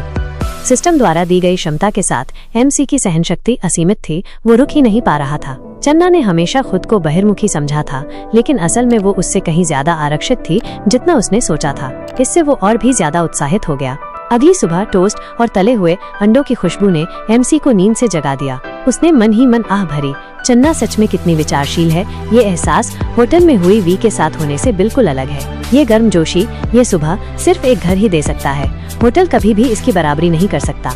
सिस्टम नोटिफिकेशन, एक परफेक्ट लाइफ में खुद के और अपने प्रियजनों के लिए बेहतर जीवन वातावरण बनाने के लिए संपत्ति का स्वामित्व शामिल होना चाहिए। सीमित समय मिशन, चन्ना के लिए 24 घंटे के भीतर कम से कम 100 वर्ग मीटर की संपत्ति खरीदें। मिशन रिवॉर्ड्स, संपत्ति खरीद पर डबल कैशबैक, खरीद पर एक मिस्ट्री प्रॉपर्टी। MC एक पल के लिए चौंक गया। हे भगवान, मेरे दिमाग में जो विचार आया, सिस्टम ने तुरंत उसे व्यवस्थित कर दिया। सिस्टम की उदारता के साथ ये घर निश्चित रूप से कोई जर्जर जगह नहीं होगी। उसके दिमाग में एक और विचार आया, शायद मिस्ट्री प्रॉपर्टी एक आलीशान हवेली है जहां मैं पूल पार्टियां कर सकता हूं। लगता है मुझे और भी उच्च गुणवत्ता वाली महिलाओं के साथ संबंध बनाने की जरूरत है। इस तरह के सरप्राइज मिलने की संभावना बढ़ जाएगी। तभी चन्ना ने देखा कि MC जाग गया है और मुस्कुराई। तुम उठ गए, नाश्ता 2 मिनट में तैयार हो जाएगा। MC ने मन ही मन सोचा, मुझे आश्चर्य है कि अगर चन्ना का स्नेह स्तर 90 तक पहुंच गया तो मुझे क्या इनाम मिलेगा। फिर वो उस पर मुस्कुराया और बोला, क्या नाश्ता ही मेनू पर है आज सुबह? अचानक उसने चन्ना को अपनी बाहों में खींच लिया, उसे चौंका दिया। हमने कल रात इतनी बार किया, क्या तुम्हारा मन नहीं भरा? MC धीरे से हंसा, तुम नाश्ता बनाने पर ध्यान दो, मैं अपना नाश्ता करूँगा। उसने चन्ना को देखा, उसकी आंखों में शरारत भरी चमक थी। वैसे अगर तुम आज सुबह फ्री हो तो चलो एक घर खरीदते हैं, मेरी तरफ से ट्रीट। शिन युआन की बात सुनकर चन्ना एकदम भौचक्की रह गई। सोच रही थी कैफे खुलवाने में ही 3 लाख लग गए और अब ये घर दिला रहा है। ये शहर टॉप टियर तो नहीं है, पर घर लेना फिर भी 10 लाख से ऊपर का खर्चा है। ऊपर से मैं तो पूरी तरह से लुट चुकी हूँ, देने के लिए कुछ बचा नहीं। ये क्या प्लान कर रहा है? कहीं कल रात मैंने इसे खुश तो नहीं कर दिया? शिन युआन ने उसे गले लगाते हुए पूछा, क्या हुआ? एकदम सन्नाटा, पसंद नहीं आया क्या? चेन्ना हकलाते हुए बोली, नहीं, एकदम से हो गया। और तेरा पैसा भी तो कीमती है, हवा में थोड़ी उड़ रहा है। शिन युआन मन ही मन खुश हो रहा था, सोच रहा था, वैसे हवा में उड़ने से ज्यादा अलग भी नहीं है। कार्ड में घर खरीदने के लिए 3.5 मिलियन से ज्यादा पड़े हैं। अगर सब उड़ा भी देता तो सिस्टम 5 गुना रिटर्न देता और बैलेंस तुरंत 17 मिलियन से ऊपर हो जाता। उसने चेन्ना को कस के गले लगाते हुए फुसफुसाया, मेरे लिए पैसा बचाने की जरूरत नहीं है। अपनी बंदी के लिए घर लेने में क्या बुराई है? कम से कम 120 स्क्वायर मीटर का तो होना ही चाहिए। अपनी बंदी को कम में नहीं रहने दूंगा। चेन्ना ये सुनकर इमोशनल हो गई। शिन युआन लड़की की आंखों में आंसू देखकर शिन युआन ने धीरे से उन्हें पोंछा, फिर बोला, देख, कल रात हमने इतना शोर मचाया, यहाँ की साउंड प्रूफिंग भी बेकार है। शायद बगल वाले 2 घरों ने भी सुना होगा। अब ये जगह किराए पर नहीं रख सकते। ये सुनकर लड़की थोड़ी ब्लैम करते हुए बोली, तेरी वजह से ही तो हुआ। उसने हल्का सा मुस्कुराते हुए कहा, मानता हूँ थोड़ी गलती मेरी भी है, पर तेरी चीखें भी तो तेज थीं। चेन्ना एकदम शर्मा के मुंह फेर लिया, तू बहुत इरिटेटिंग है। अचानक चेन्ना को याद आया, अरे हाँ, मैं तो भूल ही गई थी, मेरी 2 बेस्ट फ्रेंड्स कैफे आने वाली हैं। मैंने उनसे 10 बजे का टाइम लिया था, क्या हम बाद में घर देखने चले? शिन युआन ने भी आराम से कहा, घर खरीदना सब्जी खरीदने जैसा नहीं है। सही घर चुनना और पेपर वर्क में टाइम लगेगा। दोपहर भी कम पड़ सकता है, थोड़ा एक्स्ट्रा टाइम निकाल लेते हैं। चेन्ना ने सिर हिलाया, उसके गले से निकली, ठीक है, मैं उन्हें बता देती हूँ। चेन्ना ने जल्दी से अपना फोन निकाला और तियान को मैसेज किया, मुझे थोड़ा काम है, मैं कैफे नहीं आ सकती, क्या हम रात को मिल सकते हैं? दूसरी तरफ लड़की ने तुरंत रिप्लाई किया, क्या हुआ? पर मंगलू और मैं तो कैफे पहुंच गए हैं। तियान कार में बैठी मैसेज पढ़ रही थी, फिर मंगलू से बोली, चेन्ना कह रही है उसे काम है, वो नहीं आ सकती। मंगलू ने कंफ्यूज होकर पूछा, क्या? वो चेन्ना की बेस्ट फ्रेंड थी, टॉप फिटनेस ट्रेनर लू मंगलू। तियान ने फोन देखते हुए कहा, मुझे लगता है कैफे वाली बात झूठ है या फिर चेन्ना किसी लड़के को पटा रही है। इतने सीधे साधे लड़के कहाँ होते हैं जो यूं ही 3 लाख खर्च कर दें? मंगलू ने बेपरवाही से जवाब दिया, चेन्ना बढ़ा चढ़ा के बोलने वाली नहीं है, मुझे लगता है कुछ तो बात है, पूछ ले उससे। मंगलू सोच रही थी, सालों हो गए किसी यंग और रिच लड़के से मिले हुए और चेन्ना ने पहले ही पटा लिया, देखना तो पड़ेगा। तियान फोन पर टाइप करती रही, ठीक है, पूछती हूँ। अचानक मंगलू ने जोर से ब्रेक मारा और चौंक के बोली, ओ माय गॉड, क्या ये सच है? उसने कहा कि वो लड़का उसे घर दिलाने ले जा रहा है। तियान का स्टीयरिंग व्हील एकदम हिल गया। वो एकदम चौंक के बोली, क्या? मंगलू सरप्राइज होकर सोच रही थी, बैग या मेकअप नहीं, घर दिला रहा है। अगर 40 स्क्वायर मीटर का फ्लैट भी ले तो 5-6 लाख लग जाएंगे। कैफे मिलाकर आधे महीने में कई मिलियन खर्च कर रहा है। मुझे तो मिलना पड़ेगा उस लड़के से। अगर चेन्ना उसे फॉलो कर रही है तो ऐसा लड़का एक लड़की का तो होगा नहीं। लड़कों को खुश करने की बात है तो मैं चेन्ना से कहीं बेहतर हूँ। ये तो सिस्टरहुड है। मंगलू ने तियान से कहा, तू उनसे पूछ कौन सी बिल्डिंग जा रहे हैं, उसे बता हम भी आ रहे हैं हेल्प करने। आज तो वैसे भी कुछ खास काम नहीं है, 1-2 लोग और होंगे तो अच्छा रहेगा। ये बोलते हुए वो सोच रही थी, चेन्ना सॉरी, इस बार बाहर वालों को फायदा देने से अच्छा है अपनी बहनों को ही फायदा मिले। तियान ने भी जल्दी से वैसा ही किया, ठीक है, पूछती हूँ। 40 मिनट बाद तांग हुचांडी सेल्स सेंटर पर लू गाड़ी से उतरी और एकदम सरप्राइज हो गई। वो तांग हुचांडी, यहाँ सबसे छोटा घर भी 10 लाख से ऊपर का है। रखेल को सपोर्ट करना और सीधे मिलियन का घर दिलाना, ये दौलत मेरे नसीब में कब आएगी? तियान ने इधर उधर देखा, फिर आगे की तरफ हाथ हिलाते हुए बोली, चेन्ना बहुत दिनों बाद मिली, चेन्ना ने जल्दी से जवाब दिया, हाँ यार, तुम लोगों को बहुत मिस किया। तियान उसके पास गई, लड़की का हाथ पकड़ा, फिर पूछा, चेन्ना, ये हैंडसम लड़का कौन है, इंट्रोड्यूस तो करवाओ। चेन्ना खुशी खुशी उसके पास गई, फिर एक्साइटमेंट से शिन युआन का इंट्रोडक्शन करवाया। ये मेरी 2 बेस्ट फ्रेंड्स हैं, ये है लू, फिटनेस ट्रेनर, और ये है तियान, फराला में सेल्स पर्सन है। लू चियान, ये शिन युआन है। दोनों लड़कियां भी अपने दोस्त के लड़के से मिलकर बहुत एक्साइटेड थीं। मंगलू ने अपनी इमेज की परवाह किए बिना शिन युआन के पास जाकर उसके सीने पर हाथ रखा। फ्लर्ट करते हुए बोली, हेलो शिन युआन, तुम्हारी बॉडी थोड़ी पतली है, तुम्हें मसल्स बनाने चाहिए। टाइम मिले तो मेरी जिम में ट्रेनिंग के लिए आना। वो सोच रही थी, चेन्ना का शुगर डैडी 25 साल से कम का लग रहा है, रिच, यंग और हैंडसम, एकदम इरिटेटिंग है। शिन युआन ने ठंडी मुस्कान के साथ जवाब दिया, छोड़ो, अगर तुम्हारी जिम में ट्रेनिंग करूंगा तो ध्यान नहीं लगा पाऊंगा। लू ने सिचुएशन को ऑब्जर्व किया, फिर सोचा, चेन्ना के सामने भी इसने मेरे टीजिंग का विरोध नहीं किया, शायद ये और चेन्ना रिलेशनशिप में नहीं है। चेन्ना के घुटनों पर रिड मार्क से सब क्लियर हो गया। कल रात की लड़ाई बहुत तेज थी, शायद उसने इसे खुश कर दिया, इसलिए ये घर दिला रहा है। तियान ने इस वक्त खुशी से कहा, हेलो शिन युआन, अगर गाड़ी बदलनी हो तो फराला आ जाना। शिन युआन ने आराम से जवाब दिया, ठीक है, जब गाड़ी बदलनी होगी तो आ जाऊंगा। शिन युआन ने इस वक्त दोनों लड़कियों के सिर के ऊपर फेवरेबिलिटी रेटिंग देखी। लू की 68 और तियान की 67 थी। शिन युआन मुस्कुराया, अभी तो मिले भी नहीं और इन दोनों लड़कियों को इंटरेस्ट आने लगा। चेन्ना, पक्का ये तेरी बेस्ट फ्रेंड्स हैं? खैर, ये मेरे लिए फायदेमंद है, नुकसानदायक नहीं। 60 से ऊपर फेवरेबिलिटी रेटिंग वाली एक और लड़की, मतलब एक और मनी ट्री। थोड़ी देर सोचते हुए ग्रुप घर खरीदने के लिए चला गया। एक मिडिल एज आदमी शिन युआन को देखकर चल रहा था। घर खरीद रहा है और 3 टॉप क्वालिटी ब्यूटीज को दिखा रहा है। किसको दिखा रहा है? सेल्स वुमन अंदर से एक्साइटमेंट से निकली, सर हम बिल्डिंग 3 और 7 बेच रहे हैं, एवरेज प्राइस 10,500 है, पहले मॉडल देखना चाहेंगे? शिन युआन ने सीधे सीधे कहा, जरूरत नहीं है, मेरा बजट 3 मिलियन है, सीधे अपार्टमेंट और फ्लोर बताओ जो इस अमाउंट में फिट बैठे। सेल्स वुमन ने एक्साइटमेंट से कहा, अच्छा तो सर प्लीज नेगोशिएशन रूम में चलिए, मैं आपको डिटेल में बताती हूँ। लू मंगलू ये देखकर एकदम चौंक गई, उसका मुंह खुला का खुला रह गया। ओ माय गॉड, ये किस लेवल का शुगर डैडी है? यूं ही हाथ हिलाने पर 3 मिलियन, मुझे तो इसे पटाने का तरीका सोचना पड़ेगा। वो सोचते हुए शिन युआन के पीछे चली गई। स्टाफ एक्साइटमेंट से बैठ गई। आपके बजट के हिसाब से मैं 165 स्क्वायर मीटर का घर रिकमेंड करती हूँ। ये नॉर्थ फेसिंग है, मेन साइड साउथ फेसिंग है, डिस्काउंट के साथ पूरे घर की कीमत 2.84 मिलियन है। चेन्ना परेशान होकर शिन युआन की कमर में चुटकी लेती है, फुसफुसाते हुए, शिन युआन, ये बहुत महंगा है। शिन युआन ने लड़की की जांघ पर हाथ रखा, मुस्कुराते हुए बोला, कोई बात नहीं, पैसे की टेंशन मत ले, बड़ा घर रहने में ज्यादा कंफर्टेबल होता है। ये सीन देखकर मंगलू और तियान सोच रही थी, लड़की पैसे बचाने की बात कर रही है और ये है कि सिर्फ बेस्ट देना चाहता है। ये तो एकदम लेजेंडरी, अनपैरेलल्ड, अफेक्शनेट और राइटियस शुगर डैडी है। शिन युआन मन ही मन सोच रहा था, थोड़ा बार्गेन तो करना पड़ेगा वरना लोग मुझे बेवकूफ समझेंगे। ये सोचते हुए उसने बोला, डिस्काउंटेड प्राइस बता दो ब्यूटी, मुझे पता है तुम लोग और कम कर सकते हो। सेल्स वुमन ने एक्साइटमेंट से पूछा, आज ही डिसाइड कर सकते हैं? अगर हाँ तो मैं तुरंत और ज्यादा डिस्काउंट के लिए पूछती हूँ। शिन युआन ने जेनरसली कहा, हमें बाकी डिस्काउंट नहीं चाहिए, उनकी जगह पार्किंग स्पेस दे दो, वैसे भी प्राइस लगभग बराबर ही है। इस जेनरस शॉपिंग से लू मंगलू ने सीक्रेटली डिसाइड कर लिया, मुझे तो इस बंदे को पटाना ही पड़ेगा। वो सोचते हुए अपने बाल हल्के से सहला रही थी।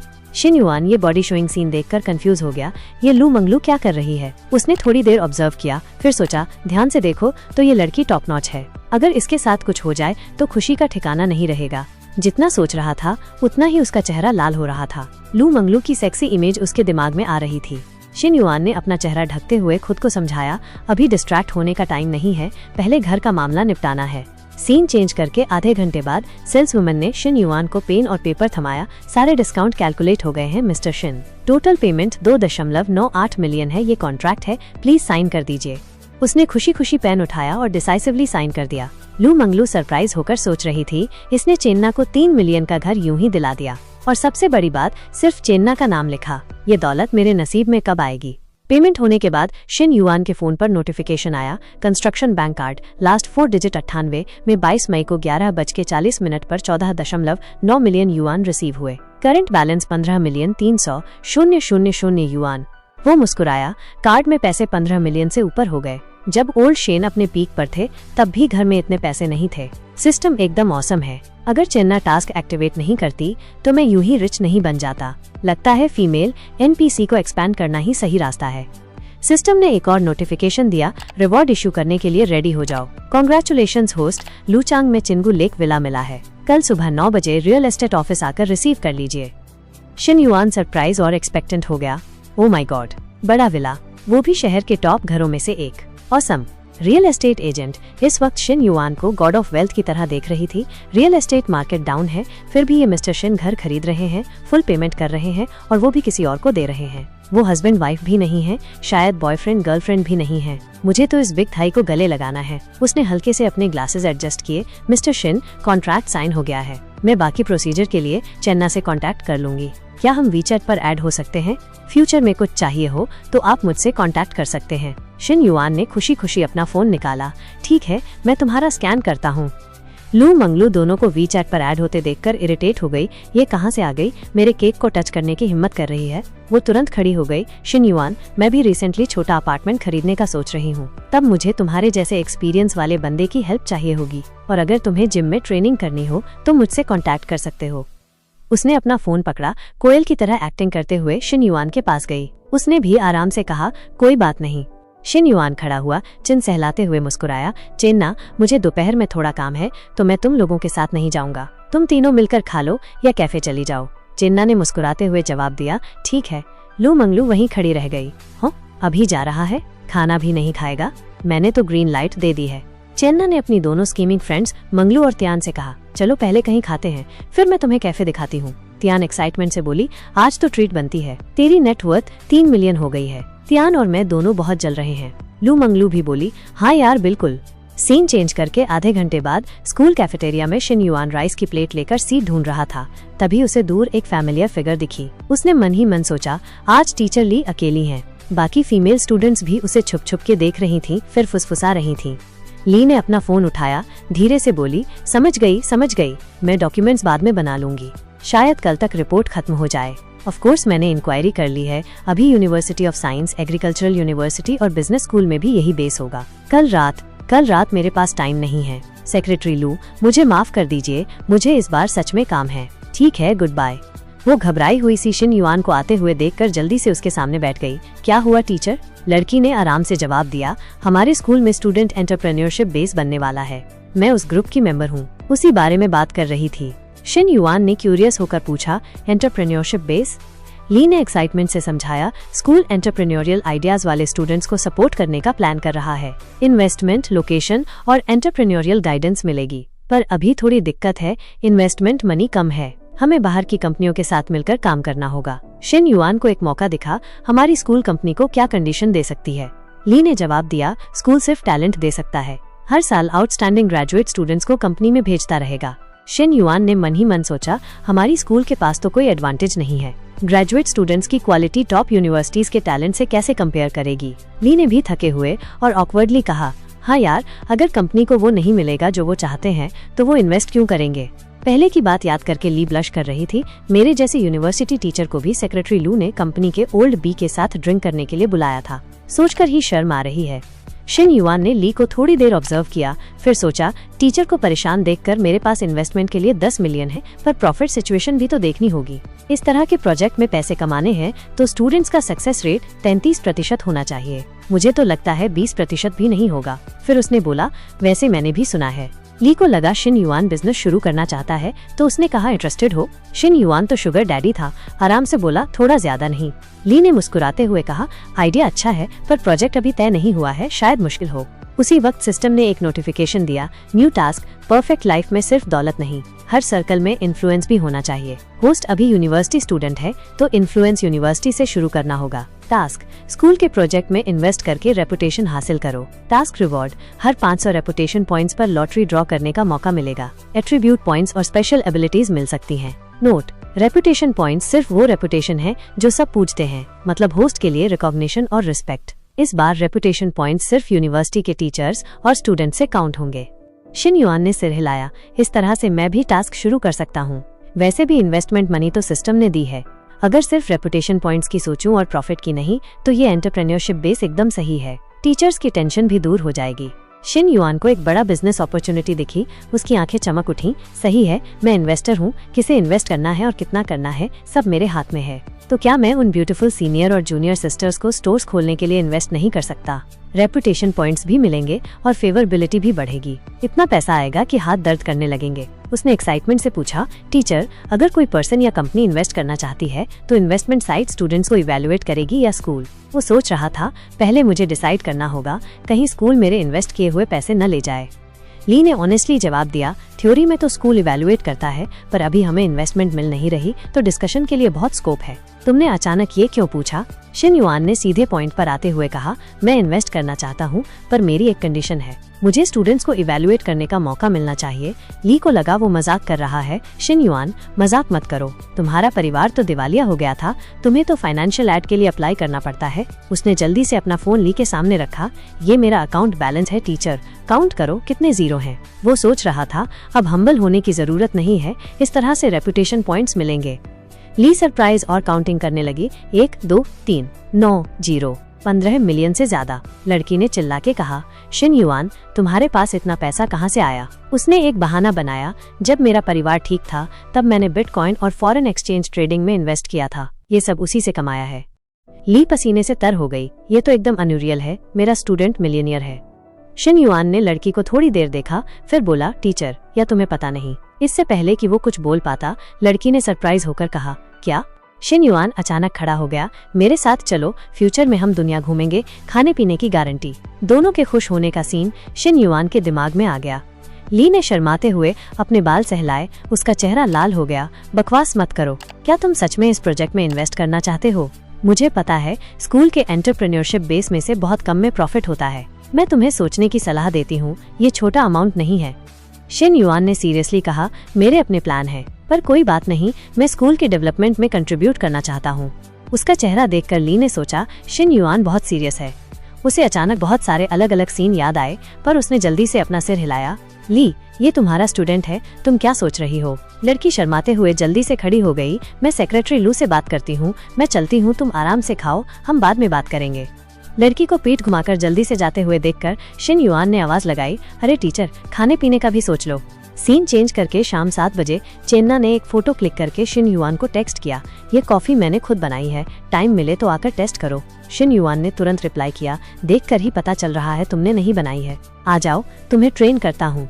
शिन युआन ने दूसरी फोटो देखी, चिन सहलाते हुए सोचा, कॉफी तो अच्छी नहीं बनी, पर ये ड्रेसिंग सेंस देखकर ही सेक्सी लग रहा है। थोड़ी देर बाद टोंगशा नाम की एक लड़की आई, वो शिन युआन के साथ इंटरनेशनल ट्रेड डिपार्टमेंट में क्लासमेट थी। दूसरी आवाज आई, शाय, शिन युआन अब रिच सेकंड जनरेशन नहीं रहा, गरीब हो गया है, तुम्हें हर रोज उसकी याद क्यों आती है? शायद वो पार्ट टाइम काम करता होगा स्कूल की फीस भरने के लिए। ये सब चेरिंग बोल रही थी। तो तुम वांग हेबा को डेट क्यों करना चाहती हो, जो शिन युआन के रूम में रहता है? दूसरी लड़की ने कहा, कोई बात मत करो, मैंने कितनी बार मना किया है, फिर भी वो बेशर्मी से चिपका रहता है।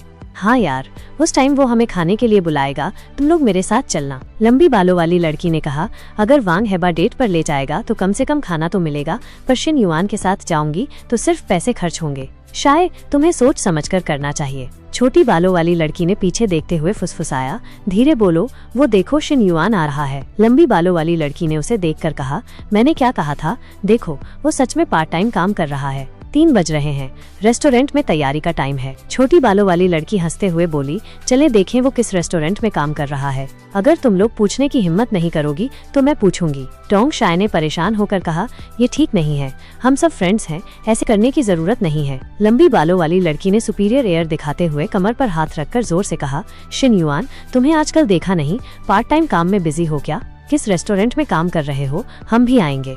शिन युआन ने उसे बेवकूफ की तरह देखा, मन ही मन सोचा, ये क्या पूछ रही है? छोड़ो, वांग हेबा के लिए इनसे बहस नहीं करूंगा, पर गुस्सा तो निकालना पड़ेगा, थोड़ा टीज करता हूँ। वो मुस्कुराया, हाँ, मैं कैफे में पार्ट टाइम काम कर रहा हूँ, तुम लोग आना चाहती हो तो चलो, मैं कॉफी पिलाऊंगा। ग्रुप जल्दी से स्कूल के पास चेन्ना के कैफे में गया। लू मंगलू इस वक्त चेन्ना से खुशी खुशी बात कर रही थी। लंबी बालों वाली लड़की ये सीन देखकर चौंक गई। ये लंबी फिगर वाली, लहराते बाल, शॉर्ट स्कर्ट वाली, क्या सच में किसी के पैर कॉमिक्स जैसे हो सकते हैं? ये तो कुछ ज्यादा ही है। टोंगशाय शर्मा रही थी, ये दोनों बड़ी सिस्टर्स कितनी ब्यूटीफुल और प्रेजेंटेबल हैं। छोटी बालों वाली लड़की भी चौंक गई। दूसरी लड़की की फिगर भी कितनी अच्छी है, क्या ऐसे बड़े ब्रेस्ट और कर्वी फिगर वाले लोग अभी भी होते हैं? चेन्ना और लू मंगलू उसके पास आईं। चेन्ना ने एक्साइटमेंट से कहा, शिन युआन, तुम आ गए। लू मंगलू भी बोली, शिन युआन, तुमने कहा था तुम्हें दोपहर में काम है और तुम इन 3 फीमेल फ्रेंड्स को घुमाने ले जा रहे हो। शिन युआन ने पीछे मुड़कर लड़कियों को देखा और चेन्ना को जवाब दिया, मैं बस उनसे सड़क पर मिला और वो कॉफी लेना चाहती थी। ये देखकर लियू मैंगलू ने गर्मजोशी से कहा, ओह क्या ऐसा है, सबको नमस्ते। चेन युआन अंदर गया और सर्वर से कहा, जियाओ चाय, पूछो इन तीनों महिलाओं को क्या चाहिए, मेरी तरफ से है। सर्वर ने उत्साह से जवाब दिया, जी बॉस। जियाओ चाय जल्दी से जेन शियाओई के ग्रुप के पास गया और विनम्रता से कहा, सुंदर महिलाओं कृपया बैठ जाइए। टेबल पर एक QR कोड है, जब आप अपनी पसंद बता दें तो मुझे बताएं। पीछे बैठी छोटी बालों वाली लड़की ने ये देखा और आश्चर्य से सोचा, ये क्या बकवास है। उसने चेन युआन को बॉस कहा।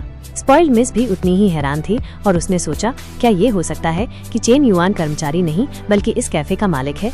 जेन शियाओई पीछे खड़ी होकर अजीब तरह से बोली, शायद हमें कुछ नहीं पीना चाहिए। दूसरी दो लड़कियों ने भी जबरन मुस्कान के साथ कहा, हाँ शियाओई सही है, हमें प्यास नहीं है अब। स्पॉइल्ड मिस और जेन शियाओई लाल चेहरे के साथ भाग गई। मैंने मन में सोचा, चेन युआन तो कमाल है, उसके पास इतना पैसा है और वो इतनी हॉट लड़कियों के साथ एक कैफे भी चलाता है और कहता है कि वो सिर्फ साइड जॉब कर रहा है। ये तो बहुत शर्मनाक है। लियू मैंगलू हैरान होकर उसके पास गई और पूछा, तुम्हारे सहपाठी क्यों चले गए। चेन युआन ने अपना सिर झुकाया और जवाब दिया, शायद वो तुम दोनों की सुंदरता से डर गए। ये सुनकर लियू मैंगलू ने कुछ उत्तेजक पोज देना शुरू कर दिया और कहा, बेशक मैं सुंदर हूँ, तुम्हें प्रलोभन का विरोध करने की पूरी कोशिश करनी होगी, कोई फालतू बातें नहीं, ठीक है। चेन युआन ने कोई जवाब नहीं दिया, बस उसे बहुत आलोचनात्मक नजर से देखा। थोड़ी देर बाद चेन ना एक कप कॉफी लेकर आई और कहा, कॉफी तैयार है। मुझे नहीं पता तुम्हें कितनी मीठी पसंद है, इसलिए मैंने आधी मीठी बनाई है, ठीक है। चेन युआन मुस्कुराया और जवाब दिया, तुम जो भी बनाओगी मीठी ही होगी। लियू मैंगलू ने अपना मुंह ढका और हंसते हुए कहा, आजकल कौन ऐसे चीजी पिकअप लाइंस यूज करता है। उसने अपना ठुड्डी अपने हाथ पर टिकाया। चेन युआन को ध्यान से देखते हुए उसने सोचा, लेकिन एक अमीर हॉट लड़के के मुंह से चीजी पिकअप लाइंस बहुत मीठी लगती हैं। लियू मैंगलू जाहिर तौर पर सिर्फ मजाक के लिए यहाँ नहीं आई थी। वो उसके करीब आई और उससे बातें करने लगी, तुम्हारी लंबाई कितनी है और तुम्हारा वजन कितना है, मैं तुम्हारे लिए BMI की गणना करूंगी। उसने आराम से जवाब दिया, 182 सेमी, 72 किलो, लेकिन मुझे लगता है मेरा वजन थोड़ा कम हो गया है आजकल। लियू मैंगलू हैरान थी और उसने मासूम होने का नाटक करते हुए पूछा, तुम्हारा वजन क्यों कम हो रहा है। चेन युआन ने चेन ना की ओर देखा और एक सार्थक स्वर में कहा, बहुत ज्यादा खपत। लड़की तुरंत शर्मा गई। उसने सोचा, ओ माय, चेन युआन क्या कर रहा है, मेरी सबसे अच्छी दोस्त के सामने ऐसा कहने की हिम्मत कैसे हुई। लियू मैंगलू एक नाटक देखते हुए अपना ठुड्डी अपने हाथ पर टिकाया और कहा, ओह कोई आश्चर्य नहीं। उसने अपना फोन निकाला और टाइप करना शुरू किया। उसने कहा, तो तुम्हें ज्यादा व्यायाम करने की जरूरत है, तुम्हारे शरीर में बहुत कम वसा है, तुम्हें कम से कम 7 से 10 किलो वजन बढ़ाना होगा। चेन युआन ने स्पष्ट रूप से कहा, सीधे शब्दों में कहूँ तो तुम मुझे अपने जिम में सदस्यता लेने के लिए मनाना चाहती हो। लियू मैंगलू चेन युआन के करीब झुकी और चंचल अंदाज में कहा, हे महीने का अंत है और मुझे अपना KPI पूरा करना है, मैं तुम्हें कोई नुकसान नहीं होने दूंगी। उसने कॉफी का एक घूंट लिया और कहा, मुझे सोचने दो। अचानक यांगलू खड़ी हो गई और चेन ना से कहा, ओ डियर, पहले ही 4 बज गए हैं ना, मुझे जाना होगा, मेरी 5 बजे क्लास है, चलो अगली बार मिलते हैं। जाने से पहले वो चेन युआन को पोज देना और आंख मारना नहीं भूली, जो उसे मजेदार लगा। उसने सोचा, तुम अपनी सबसे अच्छी दोस्त के सामने इतनी बोल्ड हो, जल्द ही मैं तुम्हें सबक सिखाऊंगा, तुम छोटी मिंक। चेन युआन ने चेन ना का हाथ थामा और कहा, चलो चलते हैं ना, मैं तुम्हें ऊपर सिखाऊंगा। लड़की ने खाली मन से पूछा, मुझे क्या सिखाओगे। चेन युआन ने धीरे से जवाब दिया, जब हम ऊपर जाएंगे तो तुम्हें पता चल जाएगा। ऊपर जाने के बाद चेन युआन ने चेन ना को टेबल पर रखा, धीरे से उसकी ठुड्डी उठाई और एक अस्पष्ट स्वर में कहा, तुम्हारी बिजनेस स्किल्स अच्छी नहीं है, तुम्हें कुछ ट्रेनिंग की जरूरत है। चेन ना ने धीरे से उसे याद दिलाया, हम यहाँ नहीं कर सकते, शियाओई अभी भी यहाँ है। चेन युआन ने धीरे से चेन ना का पैर उठाया और स्पष्ट रूप से कहा, एक आदमी को ये बताना कि तुम यहाँ नहीं कर सकती हो केवल उसके हमले को तेज करेगा। इसके साथ ही उसने चेन ना की पतली स्टॉकिंग फाड़ दी और इस तरह उनकी लड़ाई शुरू हो गई। जियाओई जो नीचे बैठी थी ऊपर की आवाज सुनकर चौंक गई और ऊपर देखा, सोच रही थी, क्या हो रहा है। ध्यान से सुनने पर अस्पष्ट आवाजें सुनकर जियाओई शर्मा गई। उसने मन में सोचा, बॉस, मैं एक समझदार कर्मचारी हूँ। जियाओई ने जल्दी से दरवाजा बंद किया और इंतजार किया।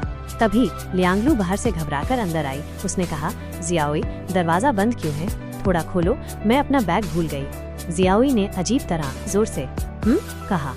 लियू मैंगलू बाहर खड़ी होकर कमर पर हाथ रखकर बोली, क्या कुछ छुपा रही हो, दरवाजा खोलो। जियाओई ने शर्मिंदा होकर जवाब दिया, ओह, और दरवाजा खोल दिया। जैसे ही वो अपना बैग लेने अंदर गई, उन दोनों की कामों का आवाजें उसके कानों में पड़ी, साथ ही चेन ना की सिसकती हुई आवाज, आह चेन युआन, धीरे, प्लीज धीरे। लियू मैंगलू हैरान रह गई और उसने मन में सोचा, दिन दहाड़े इतना जोश। सीन कट 10 मिनट बाद। लियू मैंगलू अभी भी वहीं इंतजार कर रही थी। उसने कहा, ये कितना अजीब है, वो इतना दुबला दिखता है, इतनी ताकत कहाँ से लाता है। उसने अपनी जीभ को थोड़ा सा चाटा, उसकी आंखों में हवस झलक रही थी और वो बड़बड़ाई, वो चेन युआन। लियू मैंगलू ने जानबूझकर जोर से कहा, जियाओई, मैं पहले जा रही हूँ, फिर मिलेंगे।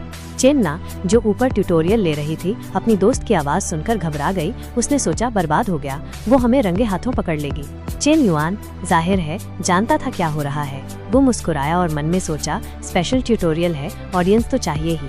वो छोटी लोमड़ी लियू मैंगलू नीचे कम से कम 10 मिनट से सुन रही है। क्या ये फ्री का पेड प्रोग्राम है? अगली बार तो चार्ज करना पड़ेगा। सीन कट दूसरी जगह। सेक्रेटरी लू तोंद फुलाए अपनी कुर्सी पर बैठे, उनके चेहरे पर शक था। उन्होंने पूछा, तुम कह रही हो ये चेन युआन नाम का स्टूडेंट स्टार्टअप में इन्वेस्ट करना चाहता है? लिया ने सीरियस होकर जवाब दिया, जी सर, बिल्कुल सही सुना आपने। उन्होंने फिर पूछा, उसके पास साधन है? क्या कैपिटल वेरीफाई किया गया है? लिया ने आराम से जवाब दिया, मुझे पहले तो यकीन नहीं हुआ, लेकिन मैंने उसका अकाउंट बैलेंस देखा और ये 10 मिलियन है। सेक्रेटरी लू चौंक गए और बोले, कितना बोला? 10 मिलियन? क्या तुम श्योर हो पैसा उसके पेरेंट्स का नहीं है? क्या उसके पास इसे इस्तेमाल करने का हक है? लिया ने सिर हिलाकर जवाब दिया, ये उसका ही है, वो इसे आज़ादी से इस्तेमाल कर सकता है। सेक्रेटरी लू एक्साइटेड होकर बोले, ये तो बहुत बढ़िया है। अगर ऐसा है तो हमें किसी थर्ड पार्टी के साथ कोऑपरेट करने की जरूरत नहीं है। बेशर्मी से उन्होंने लिया को ऑर्डर दिया, इस चेन युआन को मेरे ऑफिस में आकर मिलने को कहो, मुझे उसकी रिपोर्ट पर्सनली सुननी है। लिया को कुछ गड़बड़ लगी। उसने सेक्रेटरी से पूछा, चेन युआन स्टूडेंट है, अगर हम उसे इन्वेस्टर बनाना चाहते हैं तो क्या हमें थोड़ा ज्यादा विनम्र नहीं होना चाहिए? उन्होंने अकड़ कर कहा, टेंशन मत लो, जैसा मैं कह रहा हूँ वैसा करो। उन्होंने मन में सोचा, वो हमारे स्कूल का स्टूडेंट है, हम उसे लाइन से बाहर नहीं जाने देंगे, चाहे कुछ भी हो जाए, हमें उसका घमंड तोड़ना होगा। इसी बीच चेन युआन अभी भी एक्शन में था जब उसने फोन कॉल आते देखा। उसने चेन ना से कहा, टीचर लिया का फोन है, 1 मिनट रुको। चेन युआन ने फोन उठाया और कहा, हाँ टीचर लिया, क्या बात है? अच्छा, मिस्टर के प्रति मौजूदा रवैया ठीक नहीं है और वो उसमें कमियां निकालने की कोशिश कर रहे हैं। इसके अलावा अगर वो इस बार मान भी जाता तो ये गारंटी देना मुश्किल था कि वो अगली बार फायदा नहीं उठाएंगे। जाहिर है वो अपना नुकसान नहीं होने देगा और उसने सीधे कहा, टीचर लिया, स्पीकर फोन ऑन करो, मुझे सेक्रेटरी लू से कुछ बात करनी है। स्पीकर फोन ऑन होने के बाद चेन युआन की सीरियस लेकिन थोड़ी अकड़ वाली आवाज आई, हेलो सेक्रेटरी लू, क्या आप मुझे सुन सकते हैं? मैं आजकल काफी बिजी हूँ, मेरे पास कई इन्वेस्टमेंट प्रोजेक्ट्स हैं देखने के लिए, जब मैं फ्री हो जाऊंगा तब टाइम निकाल लेंगे। टीचर लिया आपको मेरा फोन नंबर दे देंगी। वो अचानक खड़े हो गए, उन्हें इसकी उम्मीद नहीं थी। अरे रुको तो। लिया ये सीन देखकर मन में बोली, इसने सेक्रेटरी को फोन काट दिया, ये तो बड़ा ही धांसू निकला। वीडियो यहीं पर खत्म होता है। भाइयों और बहनों, अगर वीडियो अच्छा लगा तो लाइक, शेयर और सब्सक्राइब करना ना भूलना, वरना सपने में आऊंगा।